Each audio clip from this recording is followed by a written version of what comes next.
What's up, brother? What's up, man? How we doing? We're good. It's March 1st, 2026. Welcome, everybody, to Q After Hours here on Badlands Media.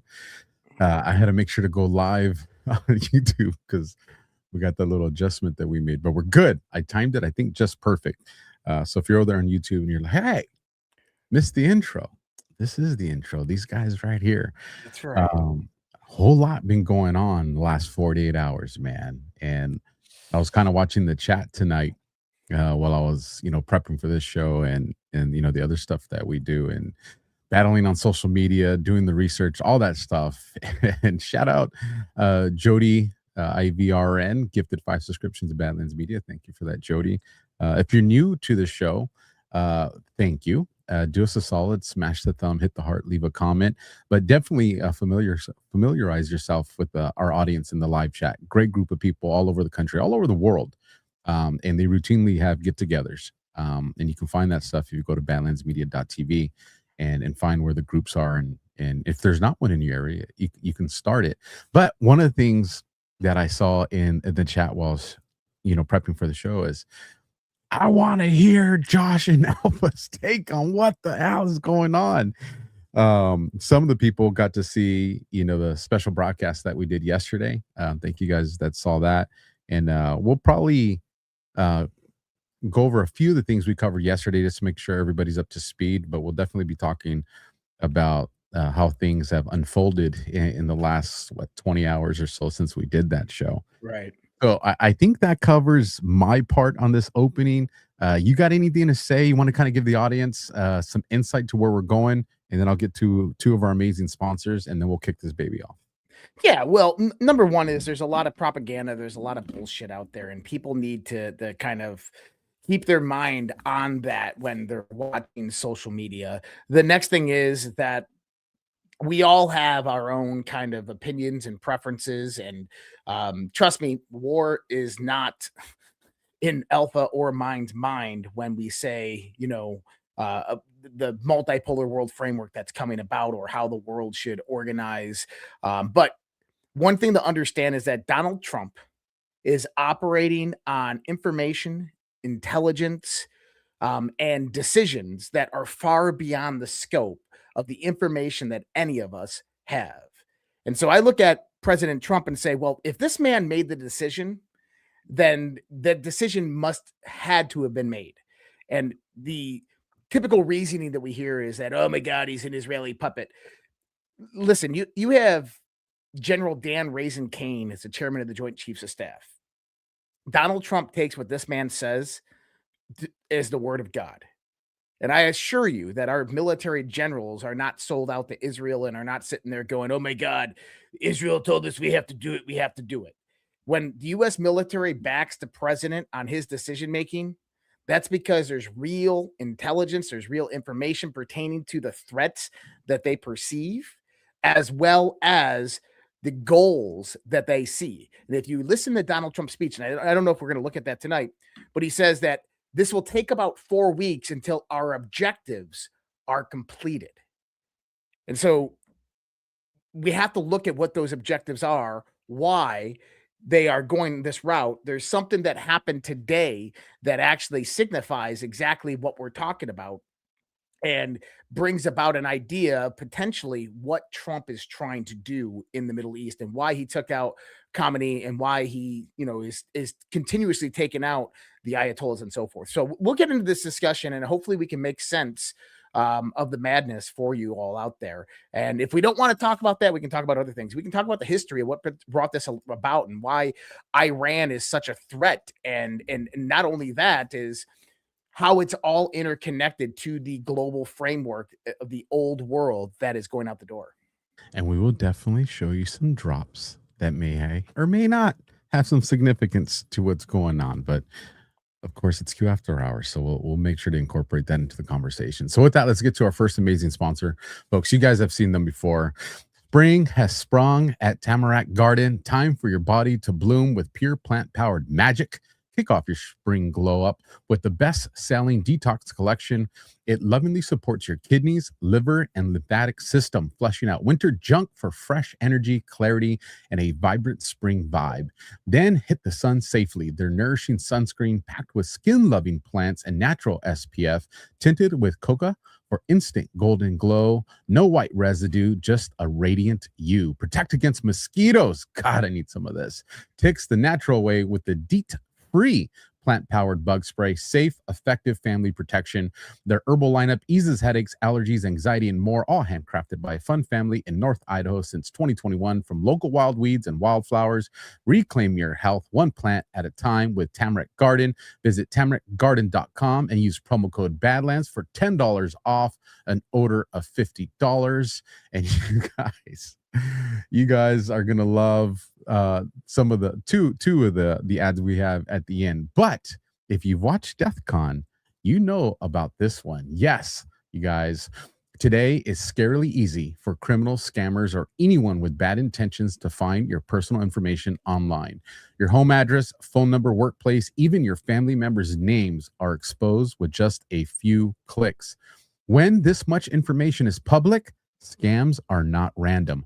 Hundreds of people search sites and data brokers, compile profiles linking your name, address, phone number, relatives, and online behavior. Scammers use these profiles to decide who to target and how to approach them. That's how identity fraud starts, long before the damage ever shows up.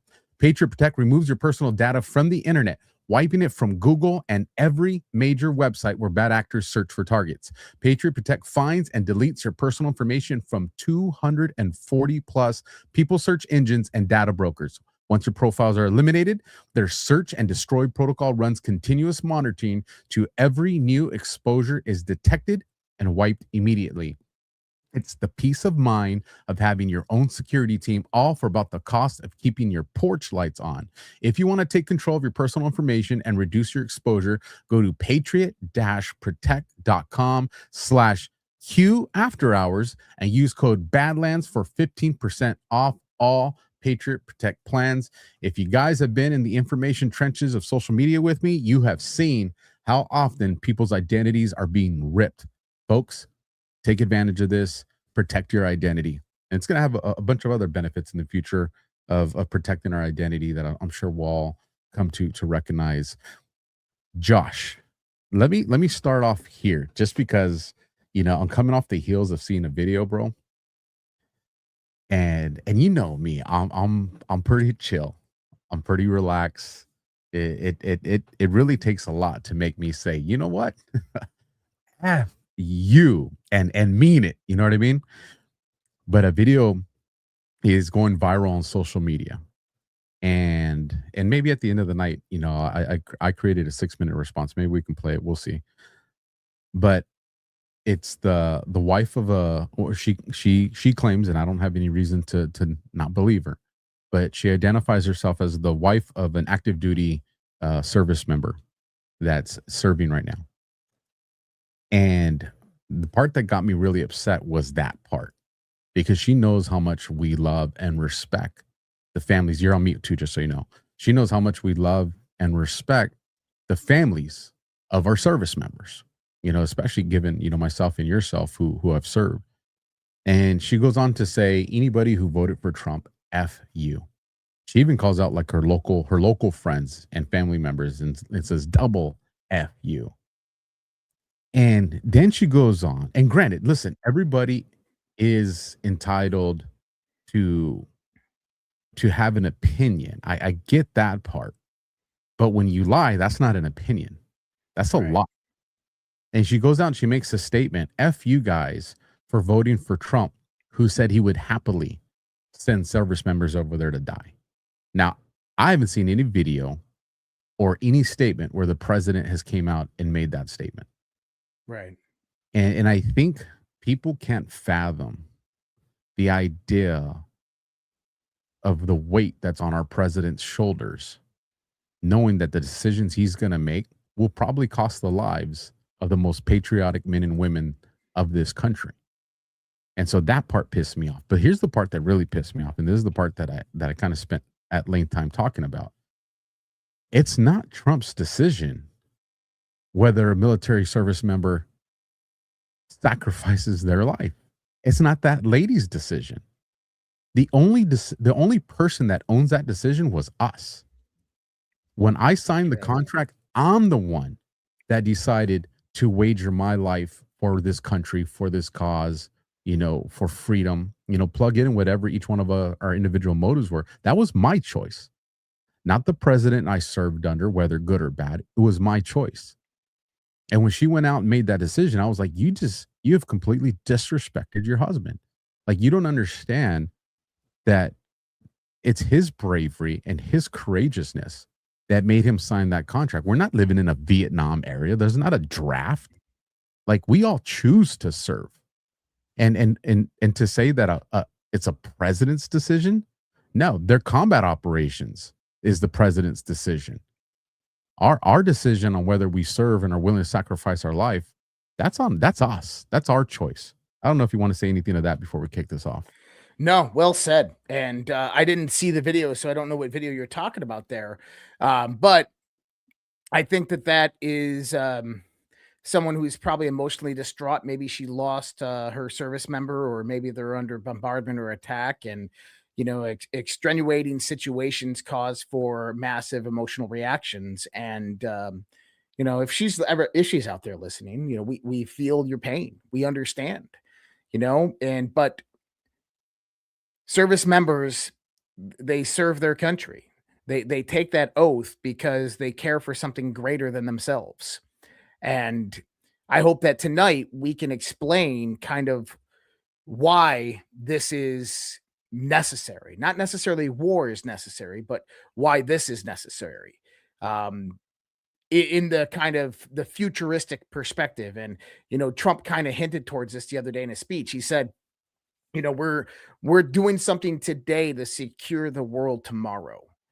And I don't know if people really understand what that is. And I know Promethean Action came out with a great video about a lot of this. This extends directly to the Rothschilds, to the London banking cartels, to the UK, to the European aristocracy and their extensions and controls over the Middle East and Middle Eastern oil and Iran. This extends into the Barack Obama administration and Uranium One and pallets of cash, $1.7 billion. This extends into how Obama administration was funding a nuclear weapon for Iran, and how all of that transferred over to authority to China post-Trump. And there is a lot to break down here. So I hope that this person, if they are listening, that they take a different perspective on why these things are necessary in civilization. And I did add that. I said, I hope that this is coming from a place of fear and concern. But dude, there's people in both chats are like, we want to see that video. It's 2 minutes and 21 seconds. You good with it? I have it lined up if you want. Yeah, pull it up. All right. Control your guys' rage. Or maybe I'm the weird one. Maybe I was just being emotional all night. We'll see what the audience thinks. Here we go. Lives of courageous American heroes may be lost, and we may have casualties. That often happens in war. If you voted for this, I want you to know that I hate you. I mean that. I hate you. And that's not just me speaking out of fear or sadness as the spouse of an active duty service member, although I am profoundly sad and incredibly terrified right now. But I still mean it when I say that if you voted for this, I hate you. And if you know me in real life and you're watching this and you're shocked, because you're thinking to yourself, well, I voted for this and I know Kendall and I know that she couldn't possibly hate me. She knows me. I want you to know it goes for you too. In fact, not only does it go for you too, I hate you twice as much as the strangers that voted for this. And you are delusional if you think that you get to look me in my eyes and tell me that you care about me while actively cheering on the man who made it very clear from the very beginning that he would happily send my husband, my soulmate, to die in a foreign country. This is monstrous.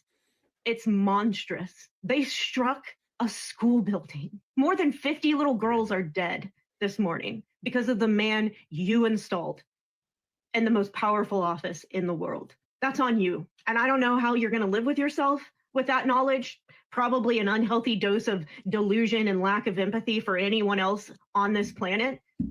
But I can say that I don't have to live with you. I don't have to have you in my life. I don't have to have monsters in my life. And at this point, if you're still supporting this administration, you're a monster. You are a monster. You are irredeemable trash. And frankly, I do not care. The one thing I will say, I apologize to my mother for any shocked and upset phone calls she gets from people in my hometown about this video, but I'm not sorry for making it, because I want you to know. I want you to know how deep my hatred for you runs right now if you voted for this. You. Lives of Okay. I got a lot to actually say about that. So okay, so good, because I wanted to make sure that I wasn't just overreacting.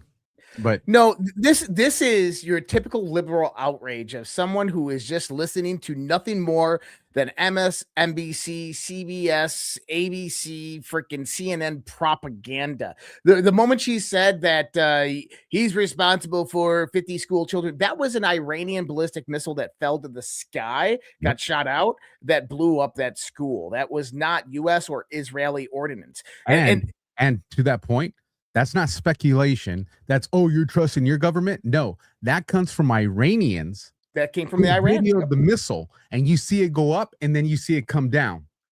So and they even came out and admitted it. Now, on top of this, I want people to understand the U.S. and Israel, or I'll just say the U.S., because the majority of the strategic strikes that are happening are the U.S. These are precision strategic strikes of known military bases. They just bombed the shit out of the missile caves of Iran, of their ballistic missile caves. So these are precision military strikes and every single strike is planned to limit the amount of civilian casualties. And what we've seen is, you notice they're not targeting civilian infrastructure. Iran is flying drones into hotel rooms, into barracks. Why? Because they want to do the most amount of damage because they don't know what to do. And there's a great video out here. And for this person who's bitching and complaining about Trump, this just goes to show it. And this is why I love Badlanders, I love Red Pillars, and I love your audience, the Alpha Warrior Show, because they're informed. They understand the world and the dynamics of how the world operates. This person is completely oblivious to how the world fucking operates. And that is a sad state of affairs. Look, war is fucking bad. I don't care what people say. War is bad. But you know what? Sometimes war is necessary. And unfortunately for people like that, they don't get it. They think that this world is some kumbaya type of place where civilization is the default state of mankind, of humanity. It's not. Civilization was built on top of a graveyard, and it will only be maintained and sustained through violence. Liberals, they don't get that. They don't understand that. And when you understand what is happening right now in this world with the rising up of China as a hyperpower, the United States, a competitor in that same exchange that is going on, Russia, a distant third. When you understand that if China beats us to ASI, artificial superintelligence, China's 100-year plan calls for the reutilization of the United States of America, of Turtle Island, as fucking farmland. And guess what? They don't have any plans for the reorganization of the American people or the replanting of American people over in Europe. Guess what? Their whole plan is to eliminate you and put you in the worker camps.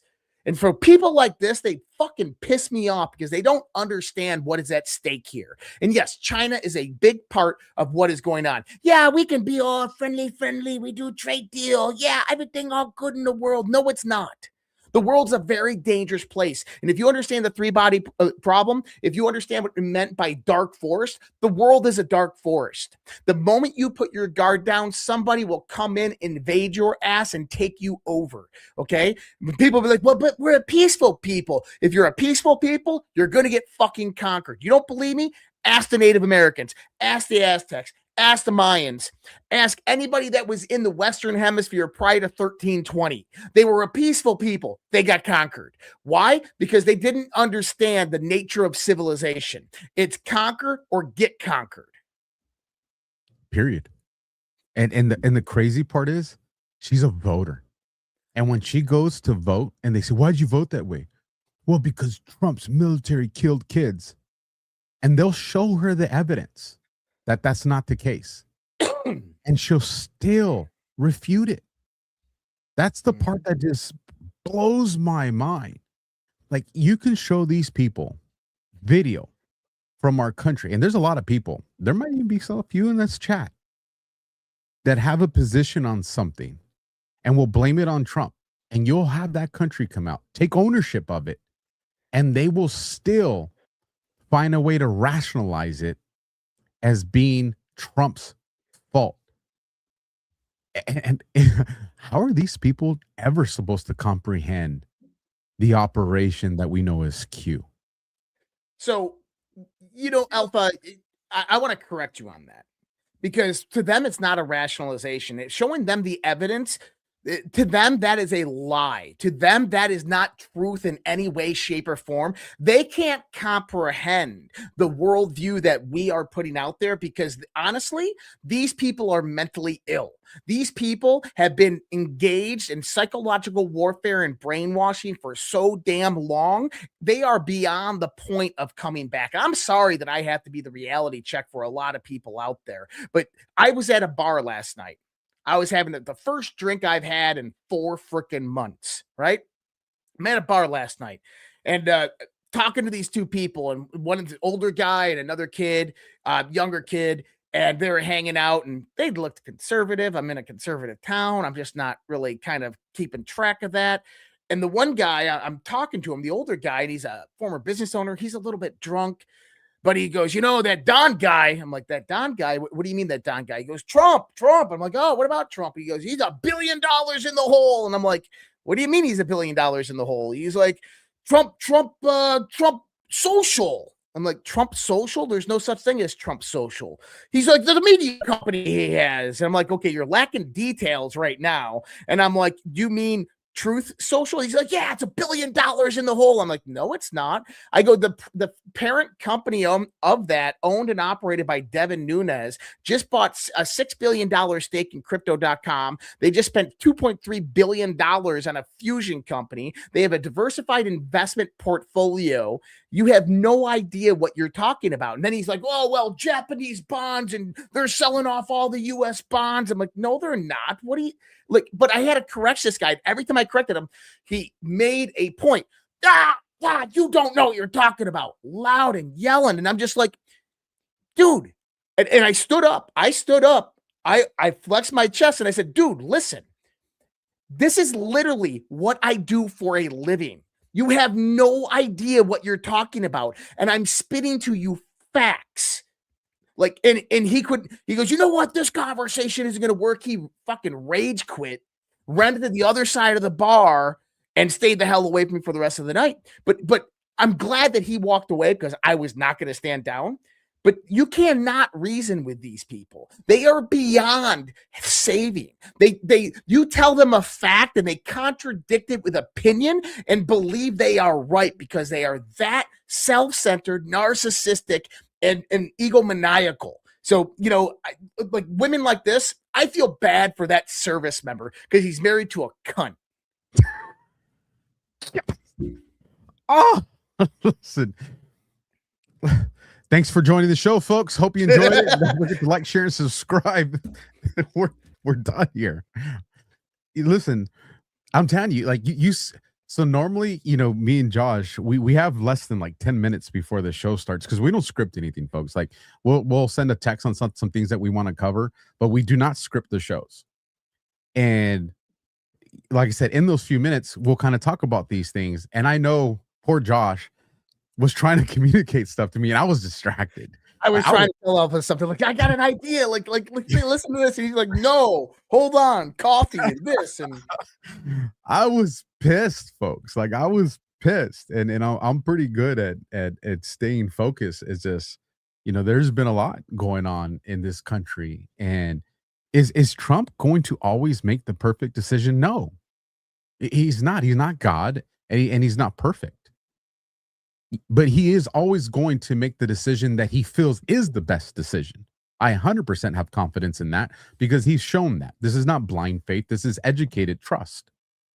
And so when I see people that have to fabricate shit to try to subvert his support, it ticks me off. We see the same thing with people that try to attack Q. We see the same thing with people that try to attack MAGA. We see it's over and over and over. And like you said, every time these people are confronted, what am I missing? I want to laugh. So it's bye YouTube. Oh shit. My bad. Oh, sorry, John. Sorry. He's at all. He's like, you sons of bitches did that on purpose. I will make the call after the show. Make sure you go and put that this one's not a kid-friendly episode. And these are just our opinions, folks. And in no way do we advocate for anything illegal or harm, but we are expressing our opinions as well, right? But again, it's this propaganda. But here's the part that upsets me just as much. And I promise we'll get into the point of this show, but this is important, is why do Americans and patriots, anons and digital soldiers who know the truth, have the facts, and see this in their feed all day, not push back against it? Why do so many of us cower from these fights? So I number one is, if you're talking about social media and feeds, I delete more posts than I actually post every day. and the reason is because I would want to fight every person that I see out there talking shit or not correcting the record. But I realize that becomes more of a job and it takes away from what I'm actually doing. It's so true. If that makes sense. It does. And it's, we need to do a show where we just go through our drafts. The post that never got posted. People would just have fun with that. Be like, damn, you should have sent that. Be like, no, I do agree with you. You can't spend all day engaging these battles because, again, it would take us off mission. However, if 100,000 of us just engaged in one or two, that'd be significant. Yeah. Then you wouldn't feel the burden or the weight of having to battle everybody, because when you go to engage, you would already see that a bunch of digital soldiers and anons are already handling business, and you'd actually walk away and be like, yeah, like, yeah, handle it. And I just think that people have become comfortable being spectators. And to me, that's dangerous. And I'll say that our community has some onus on that too, because there are some people that have created the atmosphere for people to believe that everything's okay. The war's already won. Just chill, bro. Don't worry. I can't stand that crowd. That listen. What we talk about in the context of a movie is that we understand their playbook. We know what they're going to do next. We know what their agenda is. So for everybody out there, is you can't have this being a movie and game theory in the same context. It doesn't work. You can't have this all being, oh, it was all negotiated a long time ago and we're just going through the motions, so just have your popcorn and everything's okay. But you can't do that and then have game theory. See, game theory eliminates the strengths and the various different pathways and optionability that your opponent's going to have along the way. And then what you do is you systematically start removing those, and you provide your opponent down a path that you've constructed for him. That's in the context of what it means by a movie, is that we are guiding their playbook in our benefit and direction so that we can defeat them. And it's working like a charm. I could have went on that, but I'm not gonna. I know, and I'm reading some of the messages in our audience, and we're publicly venting right now. But to see that so many people are dealing with these issues as well, even amongst their own family, and that's rough.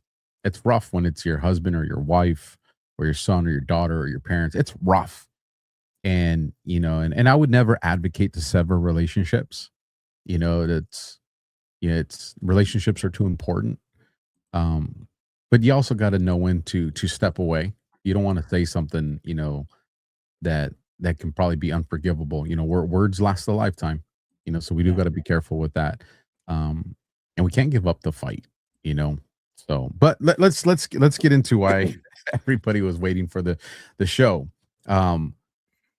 Trump's kicking the shit out of the IRGC right now. And I'm saying IRGC for a reason, and I'm sure you understand why. Yeah. And I'm going to play a clip. I think that this, I want people to read between the lines of what this man says right here, because you just prompted this to a T. This is an Iranian foreign minister talking on what's happening. Listen to what he says. Well, there might be a risk. I have been in touch with all of them, as I said, especially with Qatar and Oman foreign ministers. I explained for them what happened in Oman was not our choice. We have already told our, army, armed forces to be careful about the targets that they choose. As a matter of fact, our, military units are now, in fact, independent and somehow isolated, and they are acting based on instructions, the general instructions given to them in advance. Okay. I want to break this last part down. Okay. I'm going to play this last part again. And I'm going to ask Alpha from a military strategic standpoint, what does that tell you? Okay. I'm going to play this. In fact, independent and somehow isolated, and they are acting based on instructions, the general instructions given to them in advance. What does that mean? So, two ways that I'll look at this. If you want to look at it from the understanding of terrorism, terrorist cells are given instructions, and then they consensually sever communication with the head of the snake in order to just not have their mission objectives change, and they go out. That's through the lens of terrorism. In the lens of a nation state with the military, I interpret this as their command and control has been decimated. They knew they would probably be decimated, and so they were given a list of instructions on, in the event that we lose contact or destroyed, this is what you need to do. Spot on. As in, Trump has absolutely decimated the command and control structure of the Iranian Revolutionary Guard, the IRGC, and its command leadership above them. Now, I'm gonna pull up something else here, because this is important to see. And I'm like, this is what I look for when I'm kind of, going through the news feed and kind of trying to understand everything, is what is going on, right? And I just want to say, and squirrel, I have to, because I have ADHD. The fact that you're wearing a sweater tells me where you're at, it's cold. And I'm in Southern California on the first day of March, and it's hot, bro. It's hot. It is hot. I want to be where awesome. You are. I want to be wearing a sweater right now. Well, it's a little chilly in here. Okay. So, number one, I'm going to pull this up. I think this is right. Okay. 7 Iranian commanders were reportedly killed in the latest U.S.-Israel strikes. Among them, Basil Major General Mohammad Shirazi and General Saleh Assadi. Trump earlier said dozens of Iranian officials were killed in the past 2 days. Okay. All right. There's that. Now we're going to go down here. And this was supposedly the replacement for Khomeini. Israel media reports that Iran's acting supreme leader, Ayatollah Araf, was killed in new strikes in Tehran. Okay? So the newest Ayatollah that came in was also eliminated. Did you notice that there's like 3 political counterpoints in? Here we go. Let me bring this one up. Can I add a graphic? Now, this graphic is going to piss some people off because of who's the one Well, that posted let me it? do this one real quick. Okay. Okay. So update, the interim council now running Tehran. After Ali Khamenei's confirmed death, the interim council has allegedly taken control under Article 111 of Iran's constitution. President Mossad Pezeshkian, Gholam Hossein Mohensi Ajay, and Ahmad Ali Al-Rafi will lead for now until a permanent successor is chosen. They reportedly met Sunday, kicking off the transition as questions grow over IRGC. Now, I want people to see this. We know where every single one of these people are. Okay? Why are these three people still alive? Well, and Ali Al-Rafi, which is that one I think is dead. But President Pezeshkian and Gholam Hossein Malaji Ajay are still alive. Why? Why is the president still alive, but everybody attached to the theocracy and the IRGC, which is the theocracy's military, dead? So I will be able to answer this because I did a show this morning. I do a show on Sunday mornings for him, or Sunday mornings for me, afternoons for him with Ghosts. It's called The Middle East in 30 Minutes-ish, right? And he explained that it's the military that's being targeted and not the civilian part of the government. Yes, spot on. And well, the IRG, so there's the Iranian army, which is the civilian military. And this is what they just said. They just called up 100,000 in reserves. And then there's the IRGC, the Iranian Revolutionary Guard, which is the Ayatollah Supreme Commander's military component. This is where the Quds forces are and so forth, right? And so in Iran, you have a weird command structure. You have the Ayatollah, the mullahs, and then you have three branches. You have the IRGC, you have the parliament, and then you have the president and executive branch. But nothing happens with this supreme commander's kind of authority. What they are doing is they're eliminating everything that deals with a theocratic dictatorship. And let me add something to that. Do you know which people were the ones that were meeting with Witkoff and Kushner and all them? I don't know, but this is what I was talking about last night. It was the civilian portion of the government. That's right. And for weeks, I've been talking about how there's a divergence within the civilian infrastructure of Iran versus the mullahs, the Ayatollah, and everything that was happening in the IRGC. And from what I gather is those negotiations over the last few weeks were not, hey, you guys do this, we're going to do this and calling home. This was, okay, they're going to be here, they're going to be here. Here's our phones, go ahead, track everything. Yes, that's what was going. This is where that intel came from. I'll do it while you're educating the audience still, because Ghost had brought it up earlier, and I thought it was a fantastic point.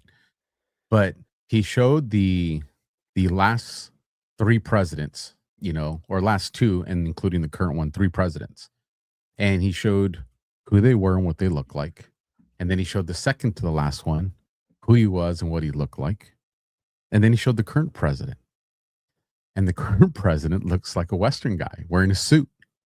He's not wearing the typical garments that the prior guys did, the mullahs and stuff, right? It showed the visual distinction of these people and what makes them different. And I agree with you completely. As a matter of fact, one of the things that I told him is in these meetings, because I agree with you on this, I think these guys were saying, look, we absolutely would do these things, but we can't. The IRGC is not going to let us. And so I think deals were made and plans were made, like you're saying, was saying, hey, you're going to give us the intelligence. We're going to take these guys out, and we're going to allow you to run this country the way you want without that type of dictatorship and tyranny. Yep. Go ahead. April 28th, 2025. The silent Western coup of Iran. It was an opening salvo against China. The helicopter crash heard around the world. If people don't remember this, this was May 19th, 2024, actually. Iranian President Abraham Raisi's helicopter vanished in the mountains of East Azerbaijan province. State media rushed to blame poor weather, mechanical failure. The official story sounded too convenient. Behind the fog, the official explanation, a far larger operation was in motion at chessboards spanning Tehran, Tel Aviv, Washington, Beijing. Raisi's death was not the end of leadership struggle in Iran. It was an internal coup.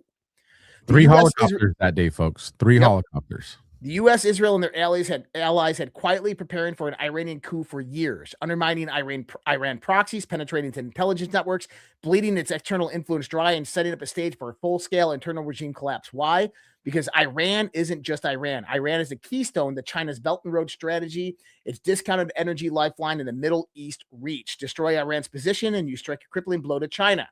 So, in other words, remember when Trump said that he had back channels in Iran? Yep. President Abraham Raisi was that back channel. And they took him out in 2024. Now, isn't it interesting that President Pezeshkian is still alive? Raisi was killed by Iran, but we also learned today that former president before Raisi, which was Ahmadinejad, was also killed in strikes. Now he was set to go on Patrick Bet David's podcast last Friday. So former president of Iran, Ahmadinejad, was set to go on Patrick David Bet's podcast last Friday, canceled, stayed home in Iran, and was bombed. Now, why did they take out him? I think that was personal for Israel. I watched a documentary on the guy a few years ago, and he lived outside of a small village outside of Tehran on 2 acres of farmland, just lived complete in isolation, no TV, no cell phone, only wanted peace and love for the world, kind of grew into a hippie. But I think that was personal, but it was also a fear that if you remove this whole clerical leadership in Iran, that who's going to rise up? Well, it could be someone like Ahmadinejad who has the people's confidence that rises into that position. And not only that, is what did we learn also over the last few days? They killed Khomeini's sons, son-in-laws, daughters, daughter-in-laws, grandchildren. They eliminated his whole family line. Let me bring up a graphic real quick, just to show. I don't know if you can did you get to see this one? So can you blow it up? Yeah, so this one is actually the IDF posted this one. So, from the top, there you have Khomeini. Then you got the chief counsel, past Iranian chief of staff, commander-in-chief of the Islamic Revolutionary Guard, commander of the Qadam Abina, the central headquarters, emergency command, commander of the IRGC Air Force, commander of the Syria-Lebanon Corps of the Quds Force. Then we come down to this row, commander of Hamas's military wing, leader of the Hamas terrorist organization, commander of the Southern Front from Hezbollah, head of Hezbollah's operations, Hezbollah's senior military commander, Hezbollah's terrorist organization, head of the military wing of Hamas terrorist organization, chief of staff of the Houthi terrorist regime armed forces. They went ham on taking all these people down.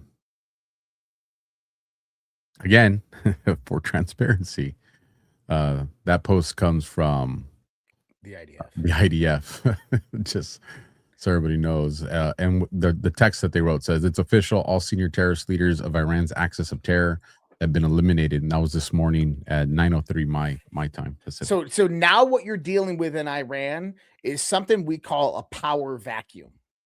And this is why last night, remember I said this, the next 24 to 72 hours are so very critical to watch what Trump and Israel do, because in the midst of this power vacuum, you could have a absolute jihad roll out. And what you just saw is the supreme grand commander of the fucking theocracy of the mullahs. He's 99 years old. He basically called it in and called for all 90 million Muslims for a jihad on American Israel.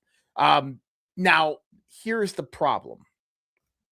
You remember how Donald Trump was arming the shit out of United Arab Emirates, Qatar, and Saudi Arabia, and Turkey, and all of our friendly Muslim neighbors in those areas? I do. What were the countries that Iran was hitting with missiles? The ones that we armed. Oh, the ones we armed, and the ones we had bases in, and didn't the Crown Prince of Saudi Arabia just come out today and said that we have the right to defend ourselves against Iran? Didn't UAE just come out and say they have the right to defend themselves against Iran? Iraq is getting hit saying they have the right to defend themselves. In other words, what I see is the United States is going to be pulling back as those guys begin to come in. And it's not going to be us versus them. It's going to be a Muslim on Muslim war. As in, hey, we need stabilization. This shit needs to end. We're ending this reign of terror right now. And what you're hearing is MBS was actually calling Trump saying, we need to do this. We need to do this now to take out Khomeini. Now, I've already talked on this point before. Why would MBS, Saudi Arabia, want to take out the Ayatollah and the cleric and the clerisy in Iran so bad? Do you remember why? Remember the reason why I said? You ready for it? Yeah, hit me with this. I don't guess wrong and look foolish. About a decade ago, there was various different land surveys done within Saudi Arabia pertaining to their oil reserves. And they had depleted down to about 1% left of what they could extract out of the earth. In other words, Saudi Arabia doesn't have much oil left. What you've been actually seeing with Iran is not only has Iran been moving through China, but Iran has been moving through Oman and Qatar. And they've been moving oil into Qatar and into Oman and then being resold by Saudi and various other OPEC countries. And that's one of the ways that they move money. And that money, guess where it gets moved through? It gets moved through London. Now, interesting enough, Saudi Arabia wants their oil. Everything, but when you come down to everything in this world, it's about energy and resources. It's about the control of energy and resources. And honestly, this one's no different. I'm not going to lie. It's no different. And here's the thing. If China controls Iran's resources, we potentially face extinction. If the United States has a partner that controls Iran's resources, we don't. And if war is the method that brings that about, buckle up. I'll sign back up. I told people, because you're a hypocrite.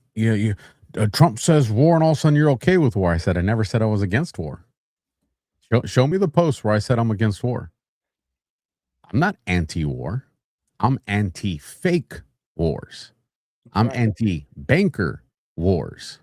But I understand that I've witnessed the evil that walks this world. And there is a point where laws, politics, and economics does not make that evil submit.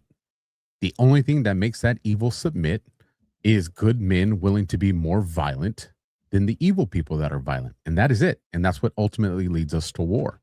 So I want to read Infantry Dort's post here. This is, I read this before a while back. I don't think I read it on Q After Hours, but I'm going to read it again. It's called The Museum Civilization. And for anybody out there who in the military, this is one thing that I think we understand better than the rest of the people in the world or in the United States of America. He says there's a peculiar class of modern Westerners who believe history has been permanently retired. They speak of conquest the way a child speaks of wolves, simply confident it no longer applies, offended that you would even mention it, and deeply upset when reminded that teeth still exist. They insist the world runs on rules now and that borders are sacred. Also, that true power has been replaced by paperwork. This belief is not moral in the least. It's fucking archaeological. They live inside institutions built by violence, defended by men they no longer understand, and guaranteed by forces they refuse to acknowledge. Like tourists wandering a fortress, they admire the stonework while mocking the idea of the siege. They confuse order with nature every single time, then blame the person that reminds them of this. Civilization is not the default state of humanity. It is an achievement that is temporary, fragile, and expensive. It exists only where force once cleared the ground and still quietly patrols the perimeter. A lion does not debate the ethics of hunger, neither does a starving empire. History is not a morality play. It is a pressure test. When pressure rises, abstractions collapse first. Laws follow power. They do not precede it. Property exists only where someone can prevent it from being taken. Sovereignty is not declared. It is enforced. The modern West outsourced this enforcement, then forgot the invoice existed. So when someone points out uncomfortable realities, whether about Greenland, Venezuela, Iran, or a broader balance of power, they respond with ritual incantations. You can't do that. That's wrong. That's against the rules. As if the rules themselves are armed, as if history paused because we asked nicely. This is how empires fall, not from invasion alone, but from conceptual rot, from mistaking a long season of safety for a permanent condition, from believing lethality is immoral instead of foundational. Every civilization that forgot how violence works eventually relearned it the hard way. The conquerors did not arrive because they were monsters. They arrived because their victims could no longer imagine them. The tragedy is not that power still exists. The tragedy is that so many have forgotten it does. I don't know who needs to hear this, but civilization is a garden grown atop a graveyard. Ignore the soil and someone else will plant something far less gentle. That's the truth in the world. That's the dark forest that nobody can see. But that is the one thing that Donald Trump understands. I agree. You know, you brought up game theory. And I know you saw this post because I liked it, and it showed up on your timeline. So I reposted your post, and you brought up game theory. You remember seeing this earlier today? Nayib Bukele, yeah. And why is he saying game theory, Josh? Because number one is we just entered March, didn't we? March 1st today, baby. And don't you have March Madness that starts today? Yes, we do. Now, March Madness on the cue boards begins around March 14th, March 15th, right? The Ides of March. That's correct. Okay.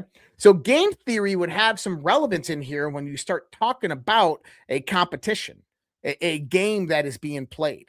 And what we are talking about right now is a larger perspective, a larger game that is being played out. There are two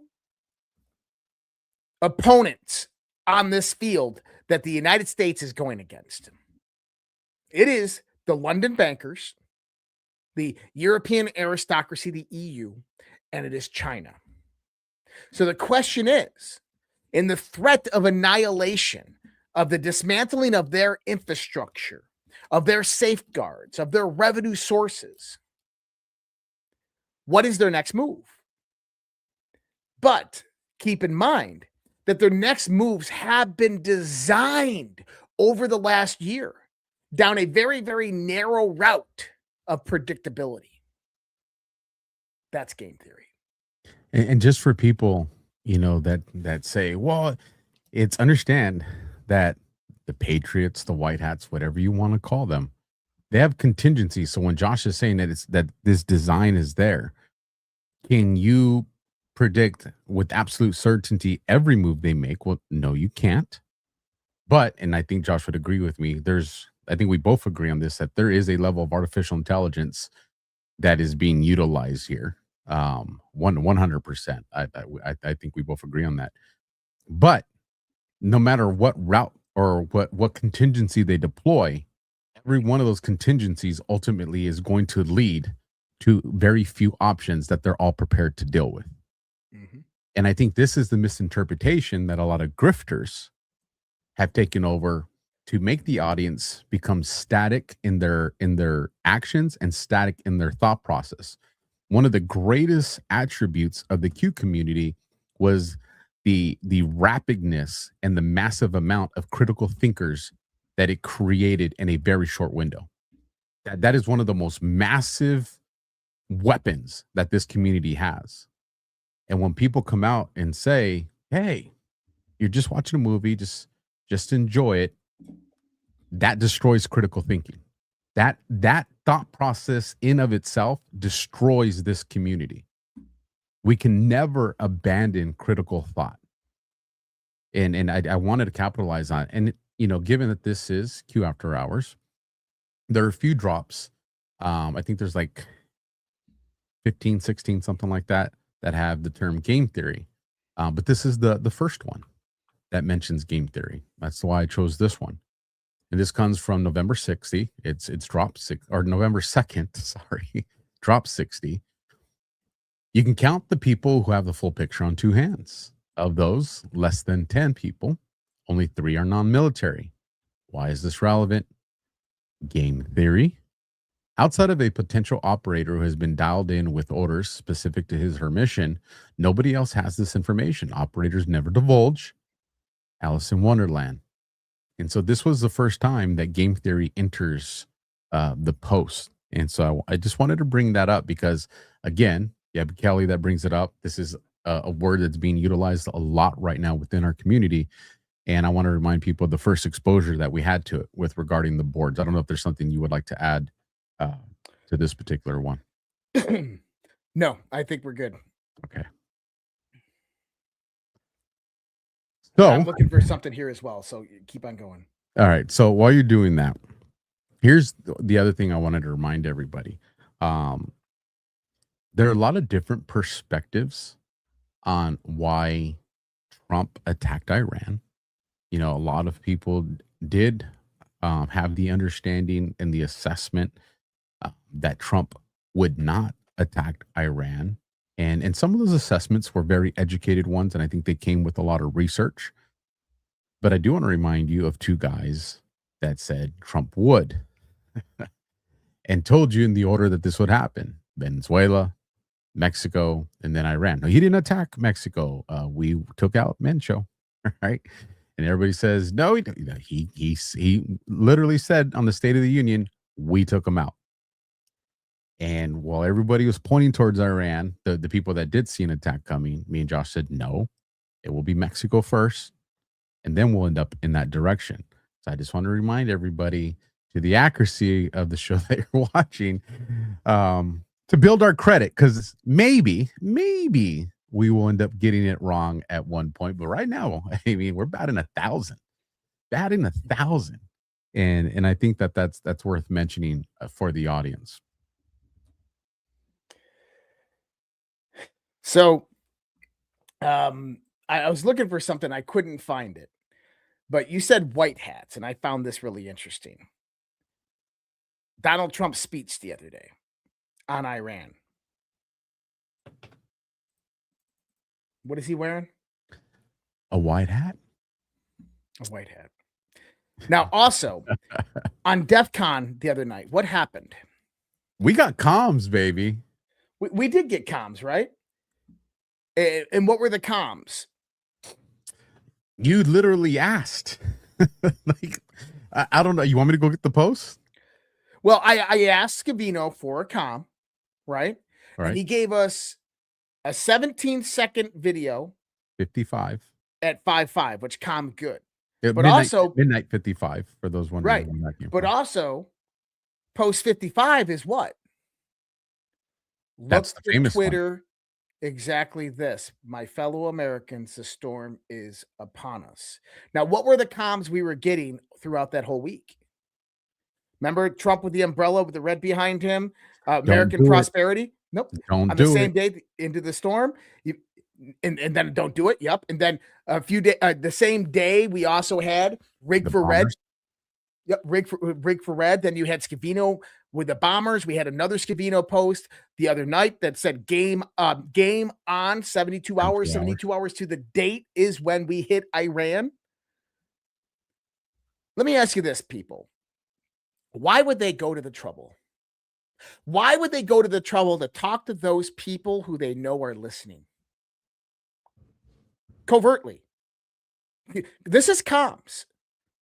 Why would they go to that level to talk to us? My opinion, you want to bring legitimacy and support to the people that are accurately depicting what's unfolding to have the best effect on the American population, to have the most accurate information. I think it comes down to one word: trust. It's trust. That and I'm going to repeat what I said earlier. Donald Trump, in the position that he's in, you had the liberal left. Oh, he's an idiot. He doesn't know what he's doing. He's a nincompoop. He drove 1,000 businesses into the ground. Yeah, he drove 1,000 businesses in the ground, but you want to know what? He had 5 successful ones that made him billions of dollars. To me, that's pretty damn genius. But I want people to understand this, not President Trump, the businessman, but President Trump, the American president, who's been read into the highest classifications of our military secrets, who has direct authority and control over the United States military, who has 4-star generals, raising Dan Kane, the National Security Council, the CIA, as well as all other intelligence apparatuses, briefing him every day, all day, on what's happening and the latest and greatest intelligence. This isn't Benjamin Netanyahu going like, John Ratcliffe, take this over to Donald Trump and convince him to strike Iran. You're talking about hundreds of thousands of people that are analyzing intelligence on a daily basis. When they get intelligence in, if Israel comes in and says, oh, we got intelligence that says this, we don't just say, okay, let's believe it and let's go act on it. They confirm this shit. Now, I want to also point out that Trump, the information that he is making decisions on is far greater in scope and context and priority and significance than anything that you're going to hear on any podcast. I don't care how many followers, whether it's Benny freaking whatever the hell his name is, Benny Johnson, whether it's Benny Johnson or Dan Bongino, it doesn't matter. Donald Trump is acting from a higher level of information and intelligence. And once we begin to understand that, this is where the idea of trust the plan comes in. And it's not trust the plan blindly. It's trust that when they are making decisions, they are making it in the best interest of the United States of America, of the American people, and the future of our country. I don't disagree at all. And I think, I see in the chat, with people that are like, there's other people that have different takes, amongst the people that we work with when it comes to Q. And this is what I'll tell you, folks, that's okay. Yeah. This is not tribalism. I think one of the reasons that me and Josh, not only as a team, but even independently, I think one of the reasons that we are so accurate is we don't only work with people that agree with us. Me and Josh routinely are in contact and in conversations with people that have a different perspective than us. Now, the people that we choose to collaborate with and have these conversations with are not people that are operating from, places of only emotion, but their research has brought them to a perspective and they've drawn these conclusions. And so when we can look at someone else's information and say, hey, I do agree with some of the stuff in the research here, we're able to take that information from all these different people and put it together, and we get a much bigger view on what this picture looks like. We get more data points, and that allows us to come up with the assessments that we have. And I think that is one of the reasons that we have been able to be so accurate. And so I just want people to recognize is leave emotions at the door. Yeah. Emotions will get you in trouble in the world of geopolitics, game theory, and military strategy. You will fail if you allow emotions to enter that realm. Look at it solely as this is a perspective, and if I disagree with it, why? And aside from it may piss me off, what's the information portion that I disagree with? And do I have counterpoints to prove that that's not the case? And if not, then let me research. And that will only it will sharpen your sword when it comes to your position. Go ahead, Josh. Well, and also I want people to understand this.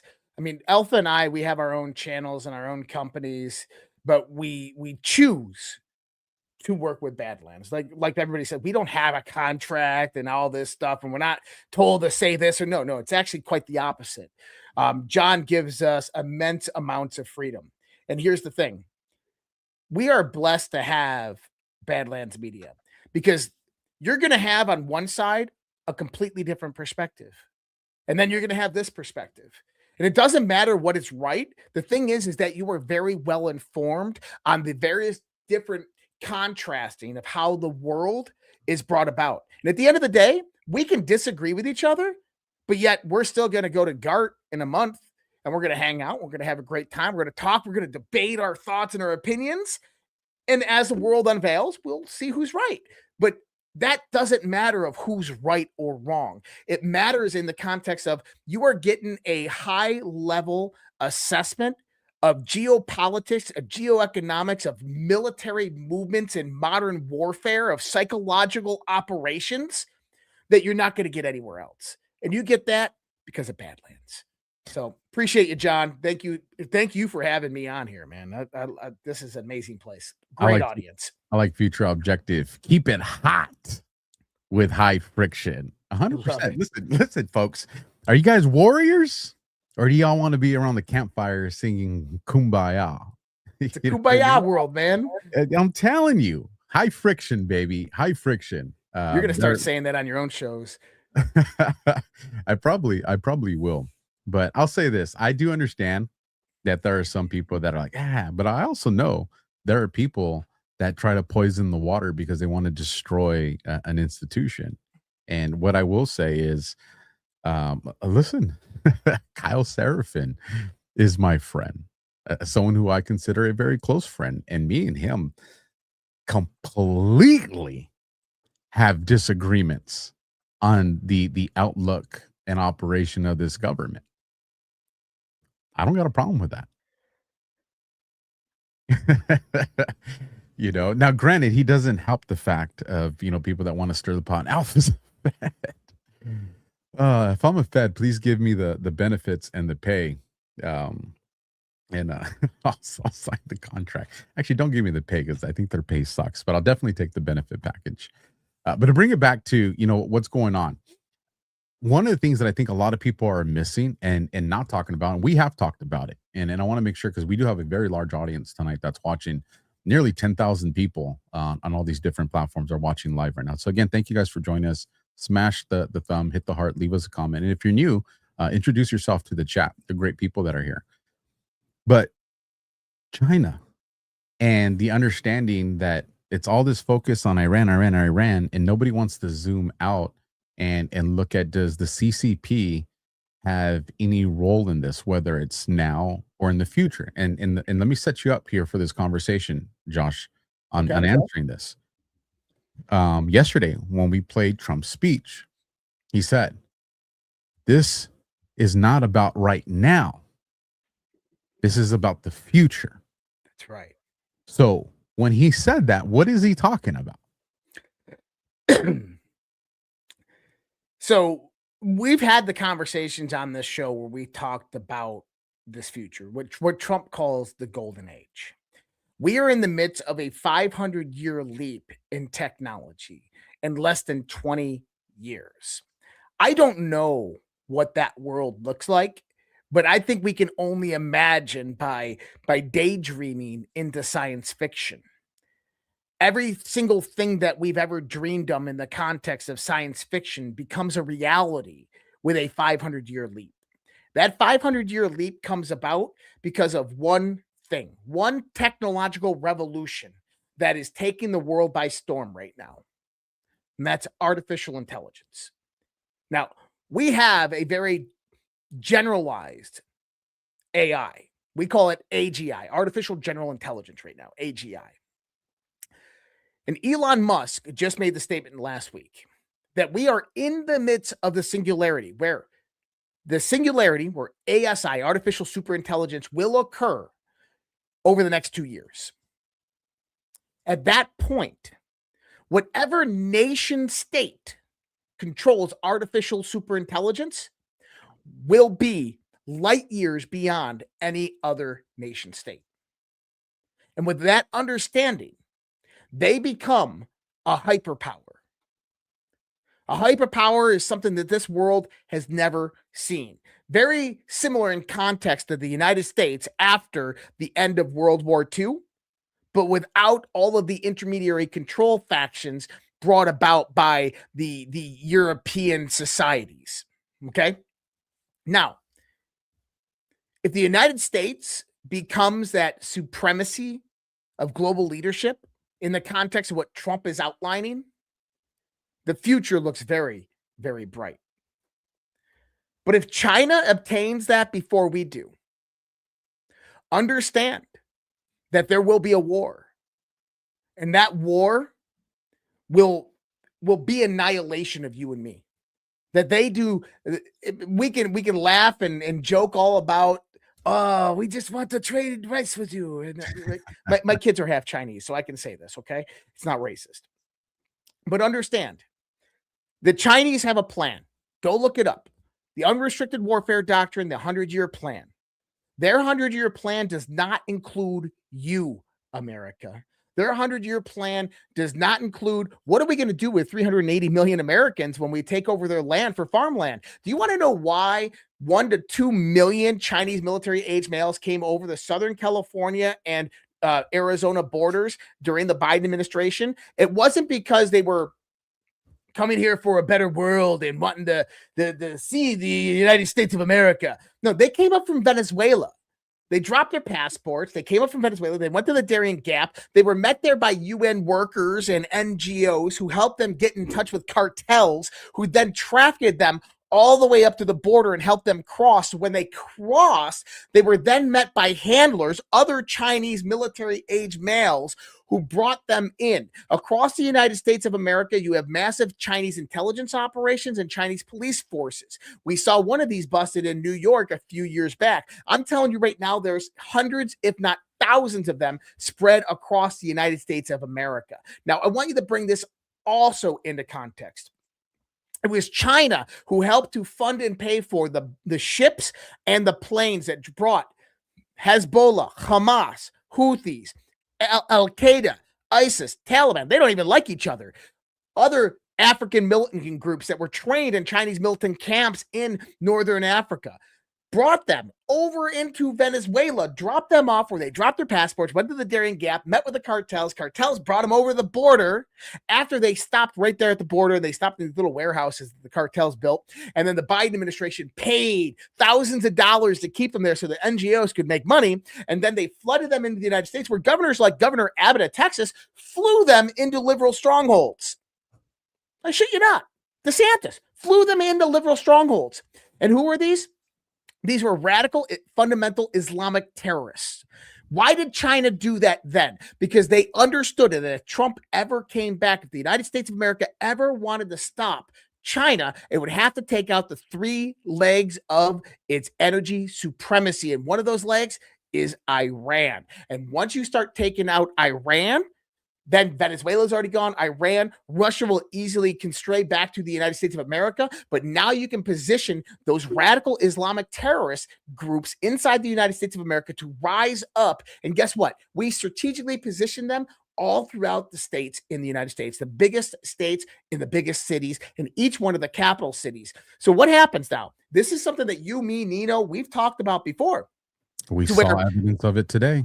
That's right. This is why Mexico was first. El Mencho was taken out. Venezuela was first. Then you have Mexico. Now you have Iran. This sequence is not a surprise to people like me and Alpha. This is exactly what we've been talking about. And you got to understand that if they're moving on to Iran, that means that they have captured the command and control in Mexico. That means they captured the command and control in Venezuela, and they are on to the next step. So what does it mean here for the United States of America? We've talked about sleeper cells. So what happens? Riots and protests. They rise up. No kings, summer of love, this type of thing. They rise up. In the midst of all that, you have cartels that bring about cartels and gangs that bring massive amounts of violence into these cities, to where you get an active shooter situation in one side of the city. The police do an all call at that level. That same moment, all 911 systems go down nationally. Why does that matter? Because it happened 4 times during the Joe Biden administration. 911 communications are not just for you to call in the 911. It's how interagency communication operates between police forces. So you get communications that go down.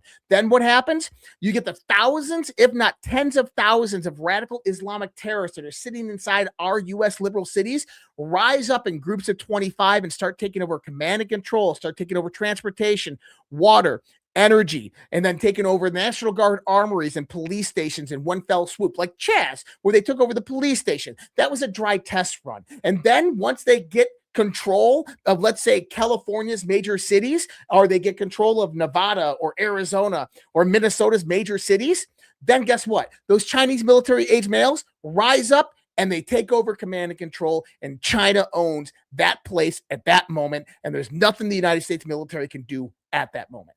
This is why this is so critically important. So why are we attacking Iran? That's why we're attacking Iran, because this was in play. This was going to happen. Trump, over the last 12 months, has systematically dismantled the Belt and Roads Initiative being ran and operated by China, which was part of their 100-year plan, which is just an extension of the British Empire through financing and control protocols utilizing the banks in London, right? Rothschilds, if you want to look at it like this.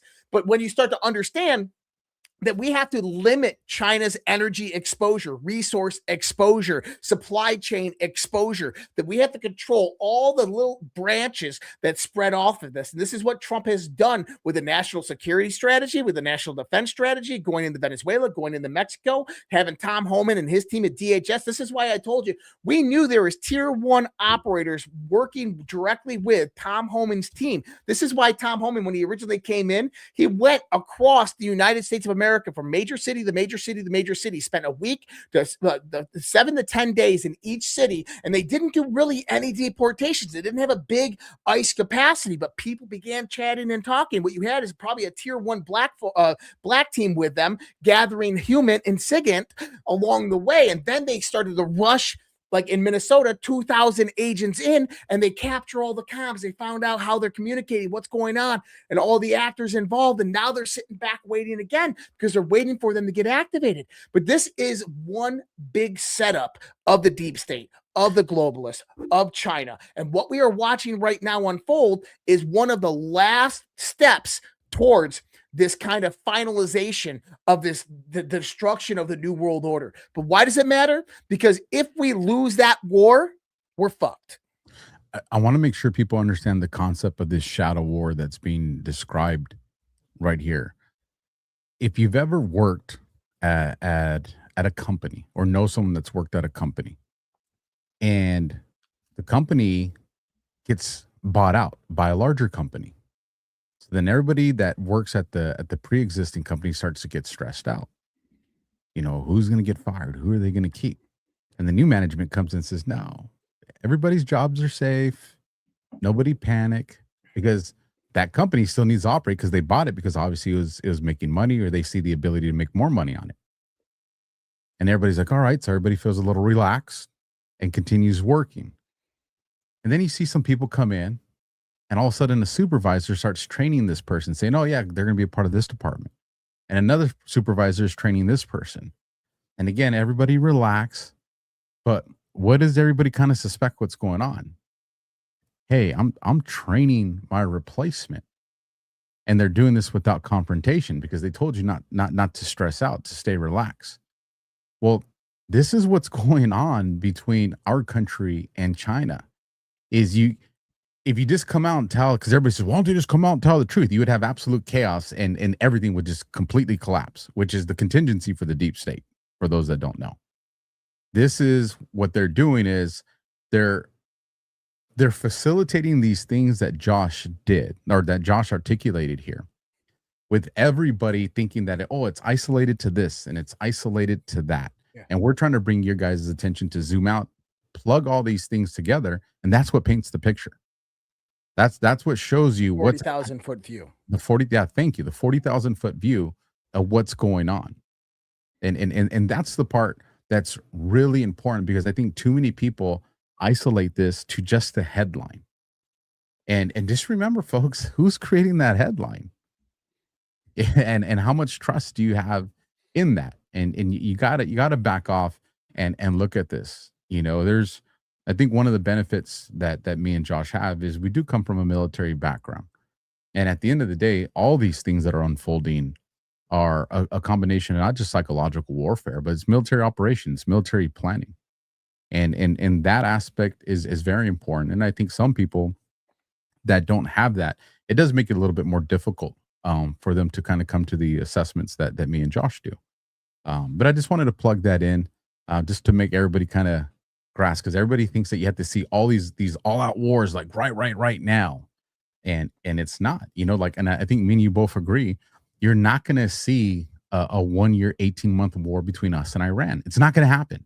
No, it's not. And I love the way you explained it earlier, how you're going to see these other countries that we armed a while ago.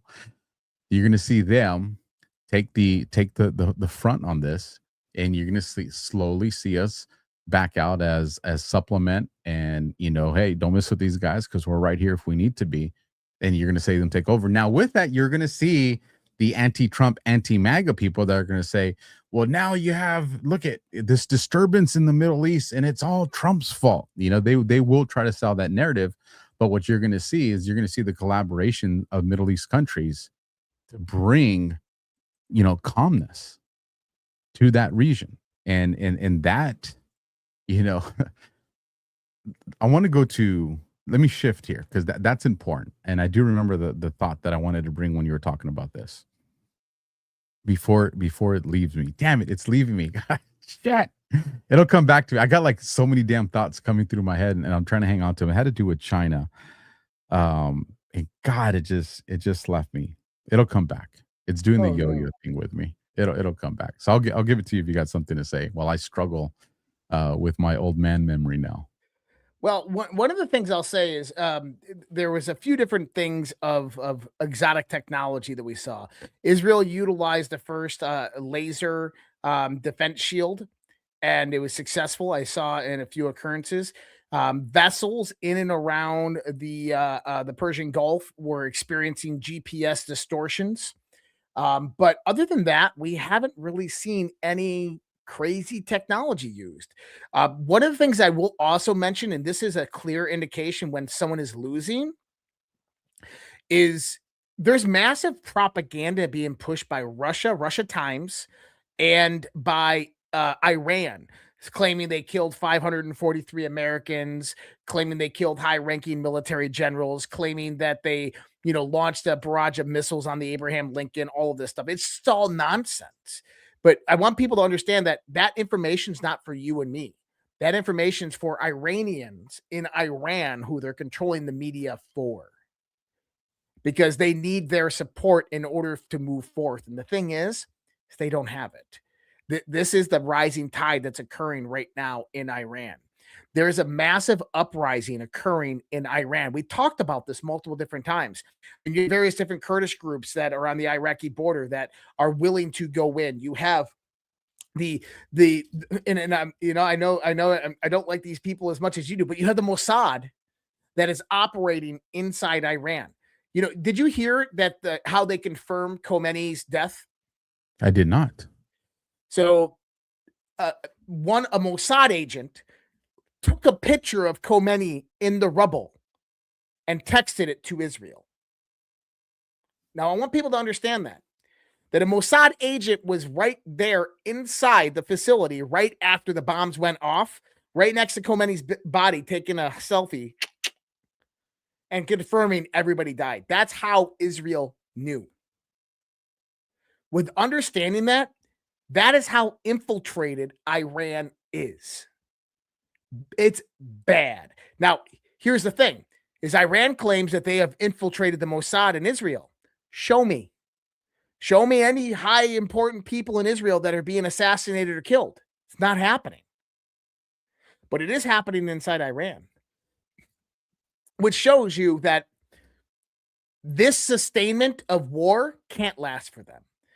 That it is going to die off very, very fast. And Donald Trump said the next 4 weeks. over the next 4 weeks, what they're going to do, and honestly, I think that this is one of the things, is they know they have an estimation of various different locations of where the Iranian missile bases are, but they don't know for certain. This is where high-level tech and intelligence comes in. The moment Iran begins moving warheads and launching from these bases, they know the location. The moment that you have, I want Alpha to kind of take this in the context. Think about having an active satellite with geosensing devices on it watching Iran right now. Okay? Okay. All of a sudden, you see a ballistic missile launcher drive out 27 miles from a location, position, and launch. You know exactly where that thing just came from. Now you know where they're supplying it. So now you drop a bunker buster. That missile silo's gone. Now you wait for the next one. Drop another one. So what they're doing is they're allowing Iran to fire off short, mid, and long-range missiles, hypersonics. And every time that Iran does, they find out where they're holding all of their missiles at, and then they send in B-2 bombers, and they bomb the shit out of those locations, just like they did 2 hours ago. They sent B-2 bombers out there, and they annihilated missile storage facilities deep inside the mountainous caves in Iran. Why? Because it's not that they knew where they were before. Maybe they did, maybe they didn't. But they knew where they were the moment they started moving ordnance. The moment that they started seeing vehicles driving to the side of a mountain, they knew. And we have quantum sensing technology on our satellites that can detect an ant taking a shit. Okay? So trust me, when they see human bioenergy moving into a mountain and disappearing, they know something's there. And if they have any intelligence, they can use LiDAR scanning to determine how far down that facility is, understand that it's 5 kilometers underneath this mountain, and then they can go out there, dial in their bomb, and say, okay, let's go drop it. That's why it's going to be a 4-week operation.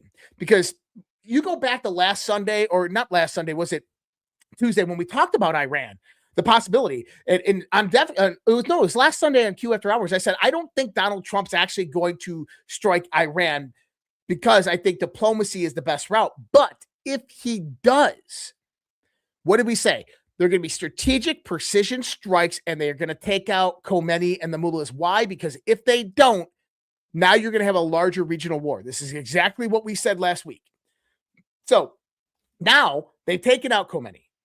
The IRGC has its head cut off. They are just operating on old orders and old intelligence. This is why they're hitting Oman and Qatar and Saudi Arabia, because they're just launching at what they believe they're supposed to be launching at, not on actionable orders or intelligence. But then every time that they move and operate, they're depleting their supply and they're giving away their positioning. So over time, all of that's going to be gone. But what did I say last week? Because of the power vacuum, Donald Trump is not going to allow someone else to rise up to power that's going to have an arsenal of hypersonic and ballistic missiles. So in the midst of this transitional state that's going on, they are absolutely going to annihilate the full capacity of the IRGC. They are going to eliminate every single stronghold the IRGC has. They're going to destroy and bomb the shit out of every missile factory, every ballistic missile launcher, every damn missile ever made by Iran that's sitting in storage. They're going to ensure that every single one of them is gone and destroyed. That's why it's going to take 4 weeks. And after that, guess what? It's over. They can rise up and say, we want a ground war. We're not putting ground troops in. There's no ground troops getting deployed, people. Now, I did hear is what we'll have. Well, and I heard that Iran is going to send ground forces into Israel. It's 3,000 miles away, people. Trust me, once you get these ground forces on the move with their vehicles across the desert, a B-2 bomber goes out there, just drops a bomb. Okay? It's not going to happen. They don't have the capacity to move ground troops into Israel. On top of that is what you're going to see, this is what I think, is that every time new leadership rises up in Iran, they're going to determine, do you guys want to negotiate with the United States of America? No. They're removed. Next leadership that rises up. Do you guys want to negotiate with the United States of America? No. Next one, do you guys want to negotiate with the United States of America? Hey, we want to negotiate. Well, didn't they name like an Ayatollah replacement today? And then he came out and he called Trump. No. Well, I don't know. Maybe it's that one, but I know they named one, and like within hours of them naming him, he got taken out with a bomb. That's right. And what did he do within the first hour? He said that we need to negotiate with the Americans, and he made back channel communications to Trump, and Trump came out today and said that Iran called us and they want to negotiate. And he said, too late. They're going to have to wait 4 weeks while we finish our objectives. And those objectives are complete annihilation. They are sending Iranian military into the freaking caveman age. And here's another thing, because I saw it because I keep checking the feed to see if there's updates that pop up. You heard about the F-15 in Kuwait that crashed, right? I did. Yeah, they calling it friendly fire. Yeah, it was a friendly fire incident. And you are constantly hearing these panicans and these anti-MAGA, anti-Trump, anti-America people say, nobody wants you out there. They hate Americans. They're going to kill Americans. Kuwaiti nationals found him, helped rescue him, and the fighter pilot's okay. Yep. And they're getting him to safety. There's a video that's going viral right now that shows it. Does that sound like the people out in the Middle East that hate Americans? No, especially in Kuwait. Kuwait, they freaking love Americans.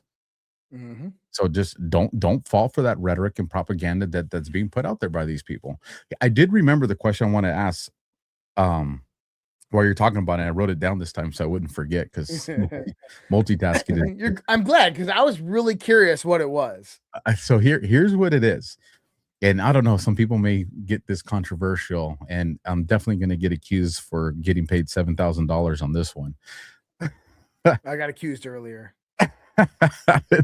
These threads are crazy. In the same thread, I'll be called a Zionist by some people, and then in that same thread, I'll be called, like a supporter of the Muslim Brotherhood. And I'm like, whoa, can y'all just like pick one? So if you're pissing off everybody, I guess that's a positive. But here's my $7,000 comment. And I bring this to the mindset of military and operational planning. On the boards, it says saving Israel for last. And now, if I was a military strategist, I would never, ever disclose who I think the final boss is, because then they know that I know. I never would. There it is. Just leave it up for this whole little rant that I'm going to go on, so people can have fun with it. But I would never disclose who the final boss is. As a matter of fact, I would create a distraction from who I think the final boss is. And again, I'm not saying I have just as much issues with AIPAC into our government as everybody else does. I'm not negating that fact. It's important. But what I'm saying is, if I was China or the Crown, I would keep everybody distracted and isolated to thinking this is the only threat you have to worry about. So this way I could do my shadow war and attack America through proxy. I mean, I want to get your thoughts on that so they can label you a Zionist with me. Well, the idea that Trump is a stooge for Israel and all of that stuff, or saving Israel for last, I think that Israel has already been kind of put in their place by Trump. And here's the best example of that. There is an ideology out there of the greater Israel, of Israel wanting to take back its biblical lands. And Netanyahu is the man who is supposed to do this.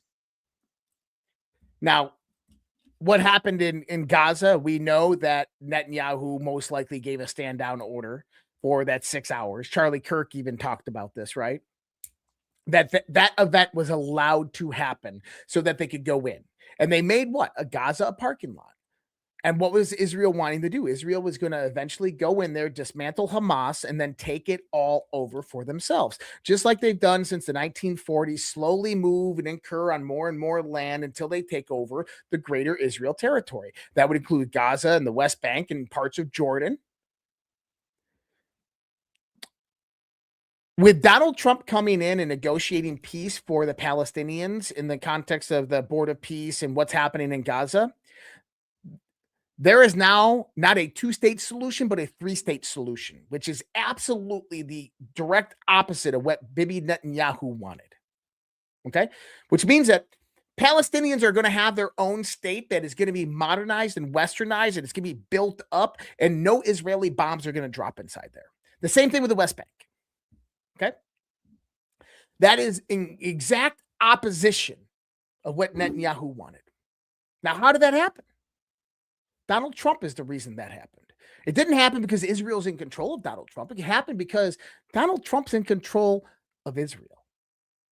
Now, in the context of AIPAC and various other Jewish donors and all this stuff and how that operates, that is a far more complex understanding.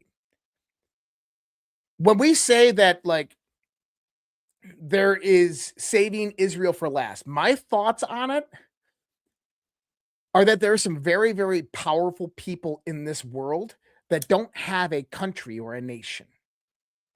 Not even Israel, but they do control various countries and nations, like Israel. And these people are wealthy. They're primarily atheists, but they might have Jewish ancestry. They're incredibly wealthy, and they have direct influence over political centers all around the world. Well, guess what? Doesn't that sound like the globalists and the deep state? Well, yes, it very much does.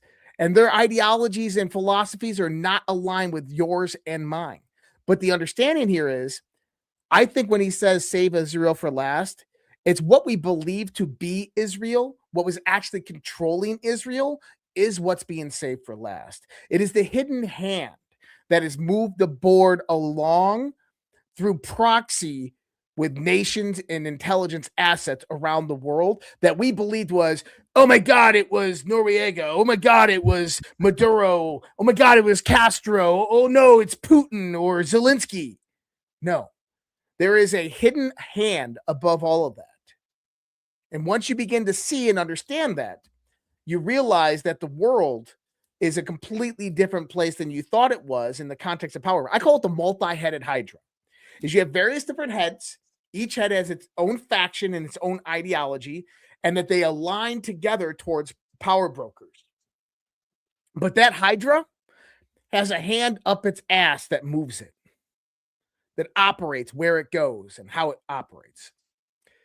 That's saving Israel for last. But I don't believe that it's Israel, the country, the nation. I don't think it's Bibi Netanyahu. Trust me, if Israel ruled the world, guys, Iran would have been nuked and destroyed a decade ago. Shout out to Lynn 37. Your president with last name would be Cohen. Okay? Jeez, that was a good one. Shout out to Lynn 37. Nibowitz. Gifted 5 subscriptions to Badlands Media. We'd all have curly sideburns right now while we're doing these podcasts. That's right. So let's just put it out there. I just want to challenge people's critical thinking to think beyond the veil, so to speak, on what people say. Again, don't get isolated into thinking that it's this, game theory. The word exists for a reason, folks. Can I bring up something that's pretty cool that people are not going to see? Remember last night we were talking about the intelligence gathering and how it operated? How many of those foreign ministers brought their cell phones and laptops into the communications, and all the NSA did is hack their MEIDs, got into their phones, put tracking orientations, and then what happened? They went back to Iran, right?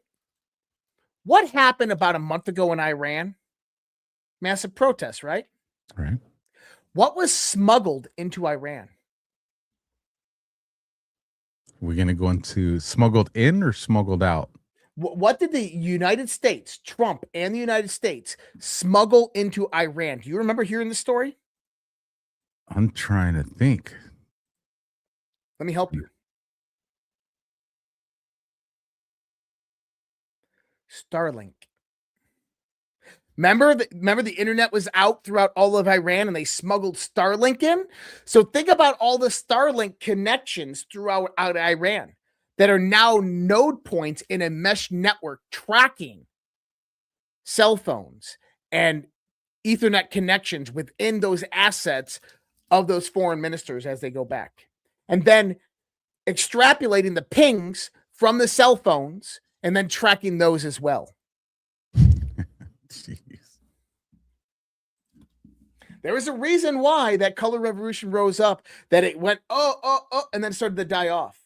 Because they had finished the objective of what they were trying to do. They got their Starlinks node points all configured to where they needed them. They had the foreign ministers over in Geneva to where they had all of the access that they needed into their electronic devices. All they needed to do now was send them home and have their cell phones begin pinging other high-level clerics and people within the area. And then once all of those pings come together, and they're monitoring their communication, I'm telling you, I don't think people will truly understand the scope of the military precision and intelligence operation that just went down. It's sad it was against Iran, but it is historic. And let it be a warning to China. Because if China thinks that we just have these tabs on Iran and not China, you're nuts. Because there's a billion people in China and about half of them don't like you. I honestly think that those communications that we're talking about the last week and a half with "don't do it, we're a step ahead, we'll crush you," give your enemy nightmares. I actually think that those were being addressed towards China. Everybody would say, China. But I absolutely think that those warnings against China. We do got quite a few rumble rants. Now, why? Okay, let me ask you this. So, why was it addressed towards China? What was the intelligence that we had the other day? Hold on, I gotta get rid of a troll real quick. Go ahead. That Iran was about to make a preemptive strike on U.S. assets in the Persian Gulf, right?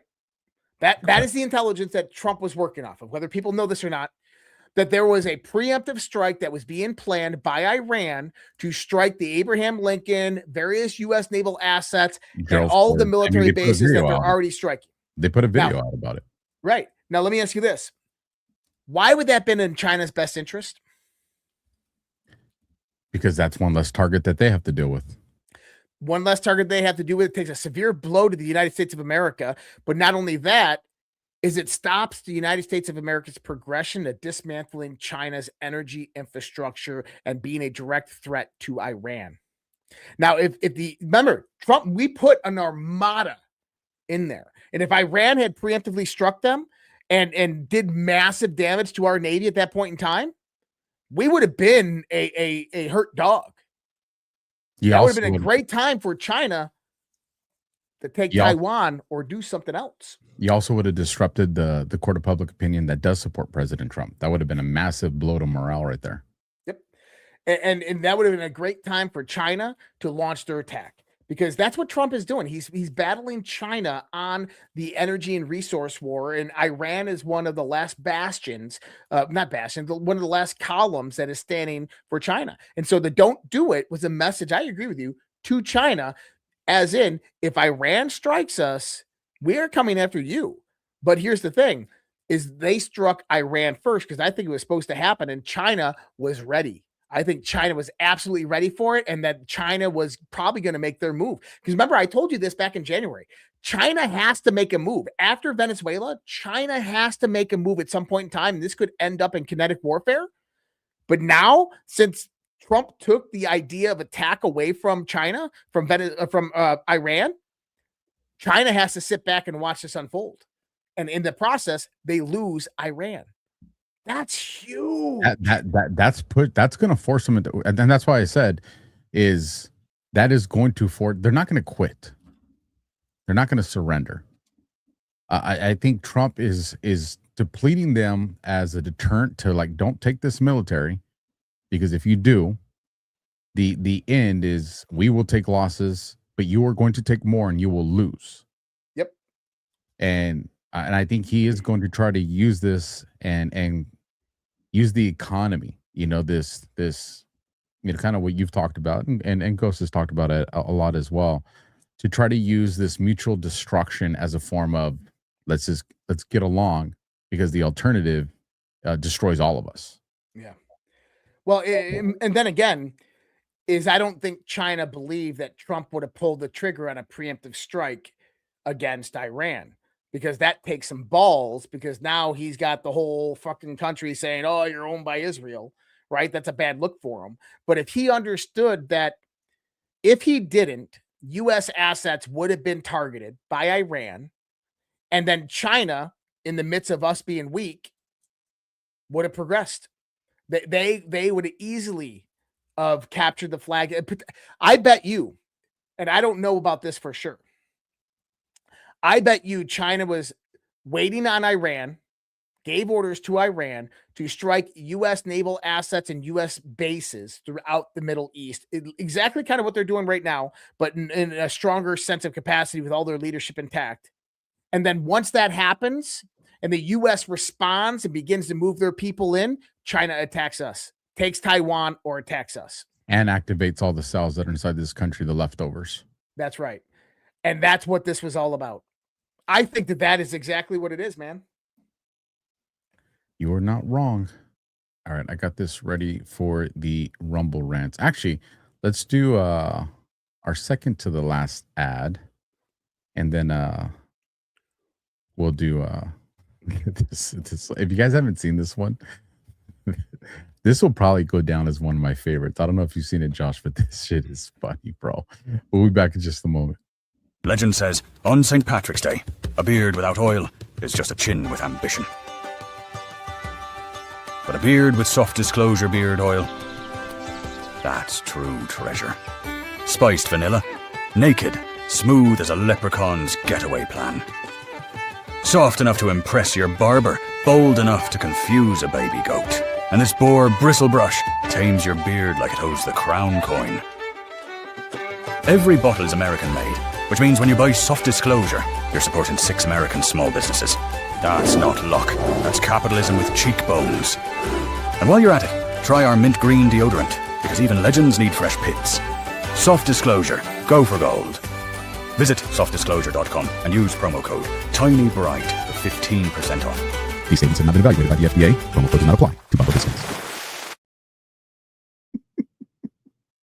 I did not see that one. He did, bro. Has he seen that? I'm going to assume yes. Tiny Bright. Tiny Bright. When I saw that on the run sheet, I was just like, no, like this is. I think that's going to go down as one of my favorite. He needs to show up on OnlyFans as a leprechaun. As a leprechaun, he does. He absolutely does. That link's down in the description. If somebody wants to grab it and put it in the chat. All right, let's get into these Rumble rants. Oops. Okay, here we go. Show's already over. Oh. I'm not ready to be done. Not ready to be done. Hold on. There we go. So now we can see. All right. So these are all the ones that just repeated. So an old timer has now become a monthly supporter to Badlands. So thank you for that, old timer. He supports us on all the other channels. $5 from Peyton Pooh. Good evening, Patriots. Welcome to the new beginning, rabbit hole. God bless all of you. Pray with strangers. $10 come in from Jamie C. or Jamie Klein. Looking forward to this shows because you guys are spot on. I'm sad that people are against Trump on this. It is our job to put this information out there to help educate people so that we can subvert people that are against Trump on this. $10 from DKGB 2014. God bless all our patriots and the freedom of all civilizations, and thank God for DJT for having the cojones no others did. Hell yeah. Again, $2 from DKGB 2014. Let's talk about delusion. Start thanking DJTs so you can talk this trash freely. 100% agree with that one. $5 from our boy Cam Cooksey. The goal of what weaponized her is for us to respond with hatred back. Alpha, I think you should play your response. I will consider that as we go on. $2 again from DKGB 2014. Thank you for continuing to support us. Send them all to the Middle East and talk that trash. That's what I'm saying. Actually, I think I mentioned that in my response. $2 again from DKGB 2014. Patriot man, a woman should be proud of. Women need real men. Hell yeah. Big old Benjamin, $100 coming from the Boom Diggity. C note for calling that horrible lady the see you next Tuesday. She deserved it. Shout out to Josh. Josh is the one that dropped that see you next Tuesday on her. That's what I'm talking about. Claire Cat 367, Alpha and Josh. See Highwire interview last Thursday on lithium deficiency potentially contributing to unhinged insanity. And there's the link. I'll leave that one unmarked, so I make sure to go back to that one. Are you familiar with that one, Josh? No. No, I haven't heard of it either. So dollar for dollar from 5683 Freedom. Love you guys. Thanks for saying what we all think. Josh, so frustrating that people are brainwashed.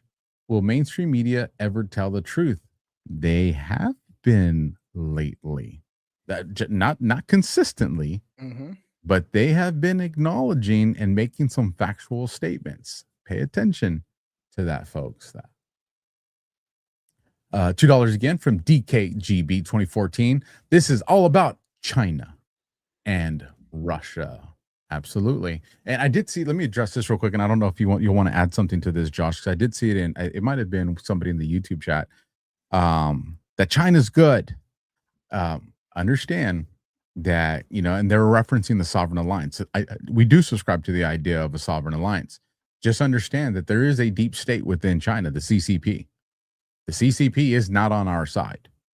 And so just understand, when we're talking about China, this is not a knock on the Chinese people. This is a knock on that deep state that exists within China known as the CCP. I don't know if you want to offer anything more on that, Josh. Yeah, I'm 100% with the Sovereign Alliance that Putin, Trump, and Xi have had an agreement. We actually know about this. 2018 in Rome, for people who don't know that, delegates from each country came together and they negotiated world peace. And there's a plan on how to derive that and bring that about. But it brings about massive transitional shifts within government of all three of those countries and globally, with kind of the European Union, the UK, and Iran in the Middle East, and how all this transpires. And that China itself is, I mean, you're talking about what, 1.8 billion people.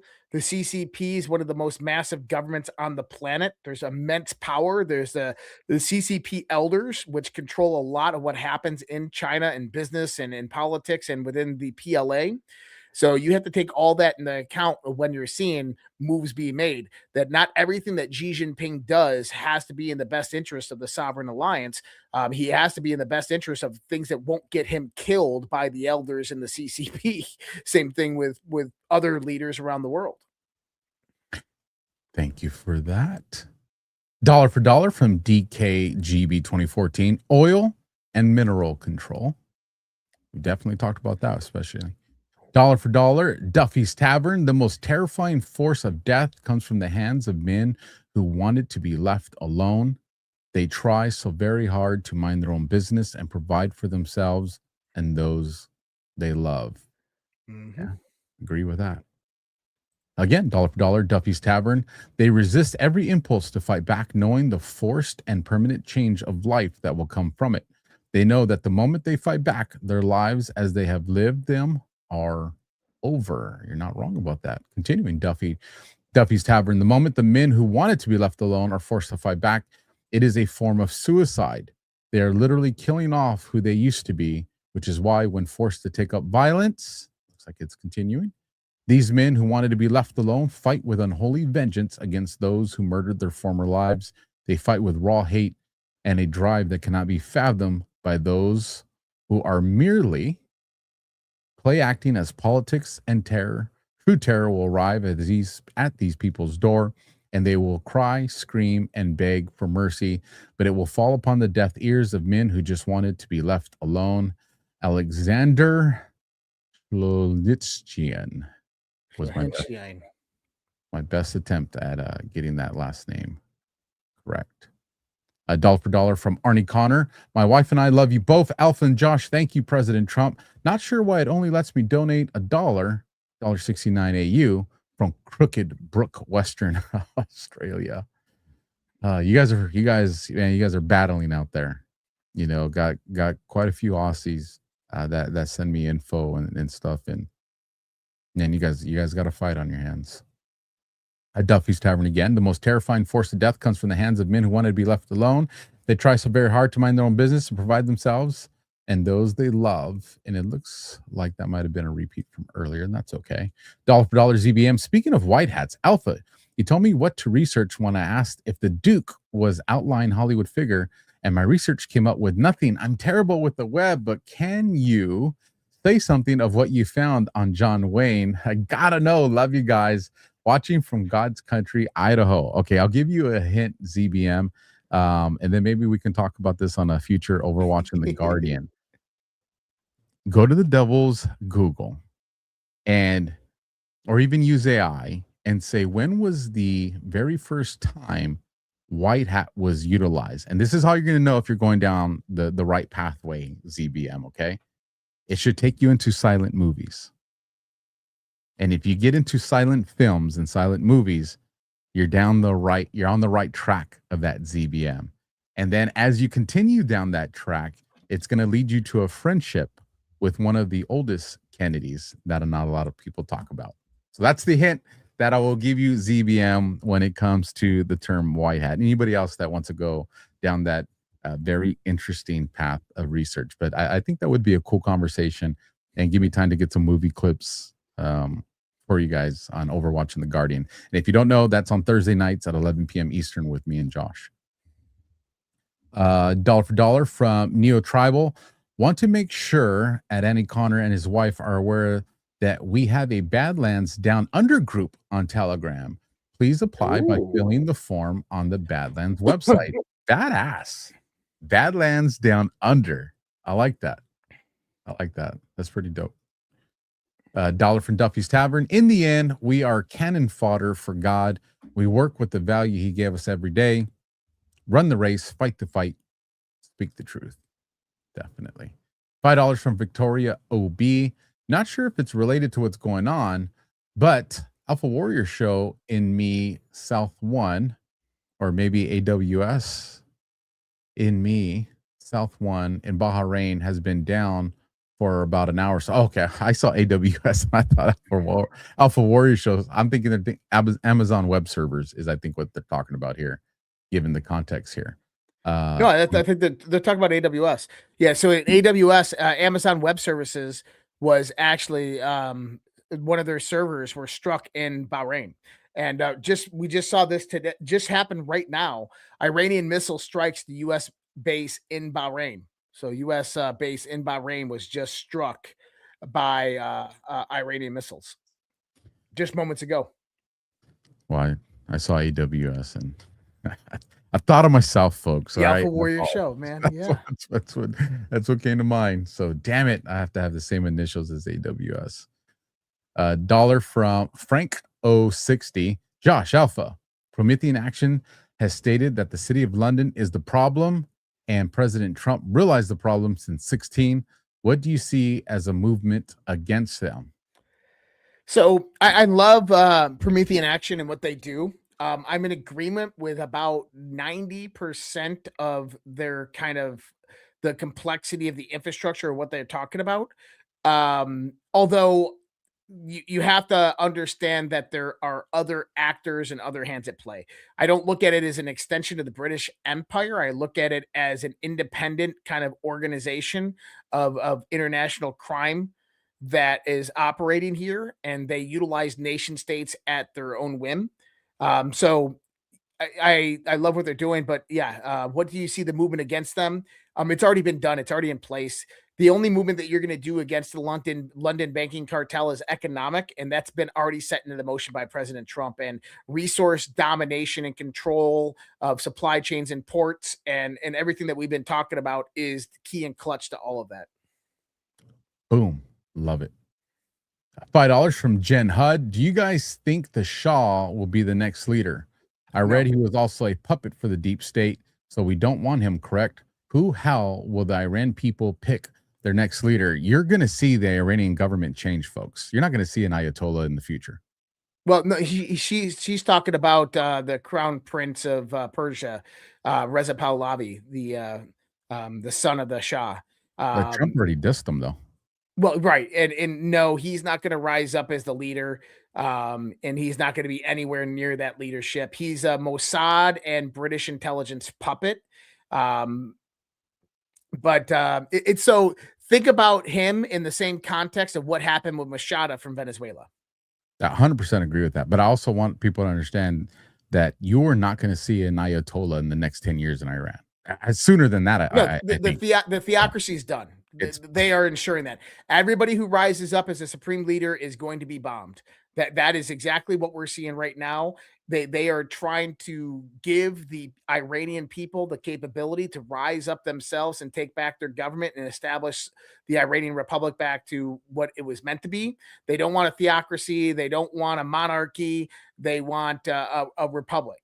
And that's kind of what this is all about. Because I think, and this is what you'll see, hopefully, is that if Iran rises up into a republic organization, a republic government forms, this is the largest, most influential nation in the Middle East. Think about how that begins to spread throughout the Middle East when people begin to see what's happening in Iran. Just saying. Agree. Jen heard $2. Have we not heard in the Q circle that Trump, China, and Putin are working together against the globalists and deep state? Absolutely. The Sovereign Alliance. And we covered that a little bit ago. $17 coming in from Miss Rhea Freedom Fighter. Great show, Alpha and Josh. Thank you for that. $17 again. You guys are dropping those 17s. Love it. Ravelin, always outstanding. Alpha and Josh, thank you. Thank you guys for your continued support. $17 again, Miss Rhea Freedom Fighter. Are you doing a Just Alpha tomorrow night? Yes, it is. The lineup is already pretty much set for tomorrow night. I just got to download the video for you guys. But yes, we will be doing Just Alpha tomorrow on my show. $2 from Future Objective. Appreciate the highlight tonight. Show rocked as always. Thank you for that. Love what you put up on the screen too. So we're good. $2 from Mary J1.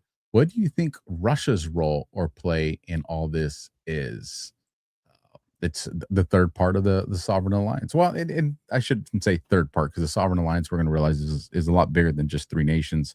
But I would say he's Putin and Russia is a third major part of the Sovereign Alliance. How about this? What is Russia's part right now when their buddy and comrade Iran is getting decimated? Nothing. They're mad. Oh, don't do that. Bad Trump. Russia's fate's already been decided. $5 from Gal Todd. Don't talk about comms. John will make fun of you. You guys give John a lot of grief, but maybe he's challenging you guys to be critical thinkers. Maybe he's trying to get you guys to abandon the echo chamber mindset. Just saying. Dollar for dollar, Duffy's Tavern. Thanks. Been watching everything for a long time. Second time I was ever able to catch a live show. Love everything. Badlands. Very cool for that, Duffy's. Thank you. $5 from Forever Tool 67. Maybe DEFCON 0, they say, see you next Tuesday. And sit rep, they say, see you next Thursday. I like that. Well played, Forever. Well played. And then the last one, and then we'll go over to the YouTube super chats. $1 from the Meerkat. The rest is in a boost. Nice, Meerkat. We'll be finishing it up with the boost. So let's get into the super chats, and then we'll do the boost. Here we go. I can bring these up on the screen for you guys as well. Kenny Harris, $5. I would love to see the two of you collaborate with Joe Rambo and Dave from News Treason, and the cherry on top would include Malkay Epic. They would probably like to see that too. I'm down. Yeah, bring it on. Next one is Cactus. Oh, let me bring it up on the screen. Cactus 46 and 2. Cactus 46 and 2. I feel like there's something there and I'm missing it. Cactus 46 and 2.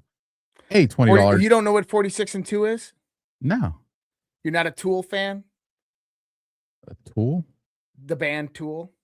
No. Well, maybe you got to tell me a song. Like I got to recognize 46 and 2.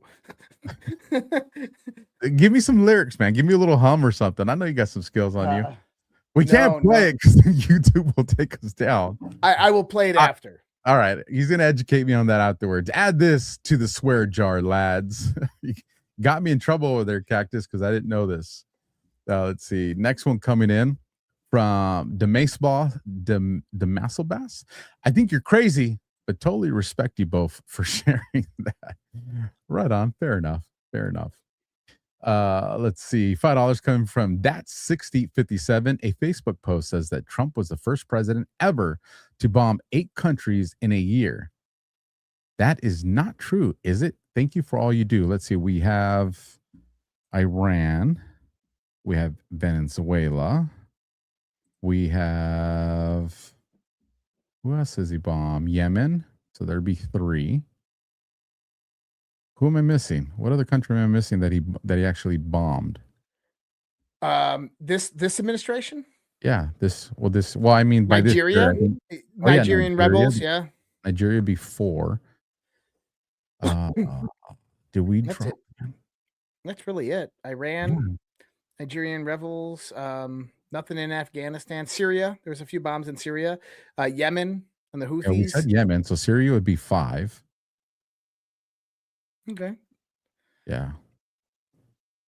I can't think of what the other 3 would probably be, unless you're counting Iran twice. That would bring us up to 6. Here we go. Let's move on to this one. Jason Welch, 6322.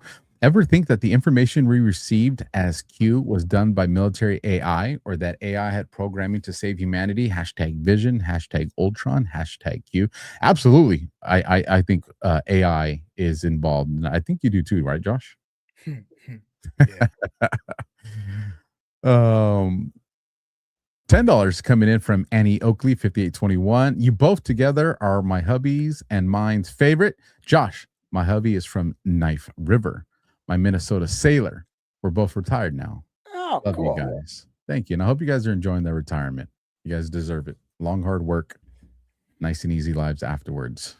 We will get there. And then the last super chat, we'll get into the boost from Tyson Tickner, 3655. Is the hidden hand the 13 royal families of Europe who have reptilian DNA, and these reptilians live in the inner earth ruling us? Thoughts? This is what I will tell you, Tyson Nicker, 3655. Go watch the last episode on Overwatch and The Guardian. And I think you will find that gives some insight into this conversation. Yeah, so it's the 13 Illuminati bloodlines, and what's his name? Fritz Sprendelberger, whatever his name is, who wrote the book in the 90s.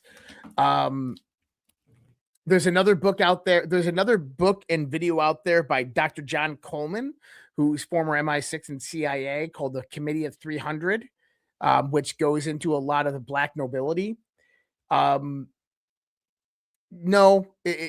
Listen, a lot of those 13 Illuminati bloodlines, I mean, the name Illuminati is given to them. They're just very big power factions that operate in the world.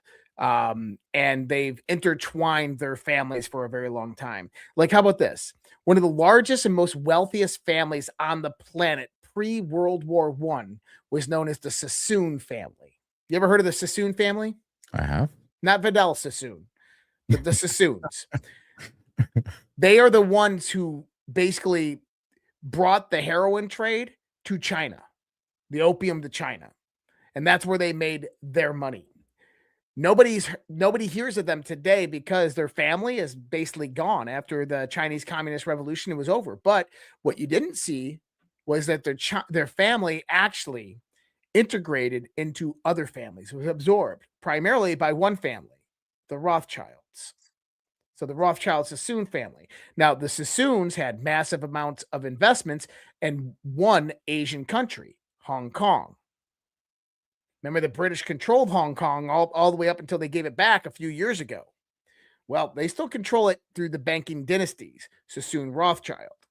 So when you start to look at the connectivities, is the Rothschilds are really the only family that really mattered within that infrastructure there. But yeah, there's a lot of other families you've never heard of, the black nobility families, that play a critical role in all of this, and we don't even know who they are.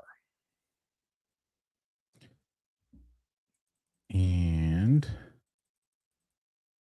so Meerkat, I couldn't find you in the boost. There's only 2 boosts from today, so I'm going to assume, Meerkat, that maybe you're HL 421, because that one's for the whole company. There's not one for Q After Hours. So I'll read that one. If that one's not you, Meerkat, we'll catch it on DEFCON because it's not populating, and I did refresh. So let me read this one. March 1st, Badlands Media, whole company, $40.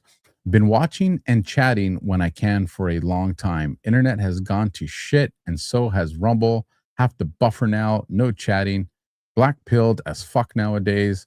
When is this bright future coming? Data center moving next door, losing family land now. Fuck. No, that seems overwhelming.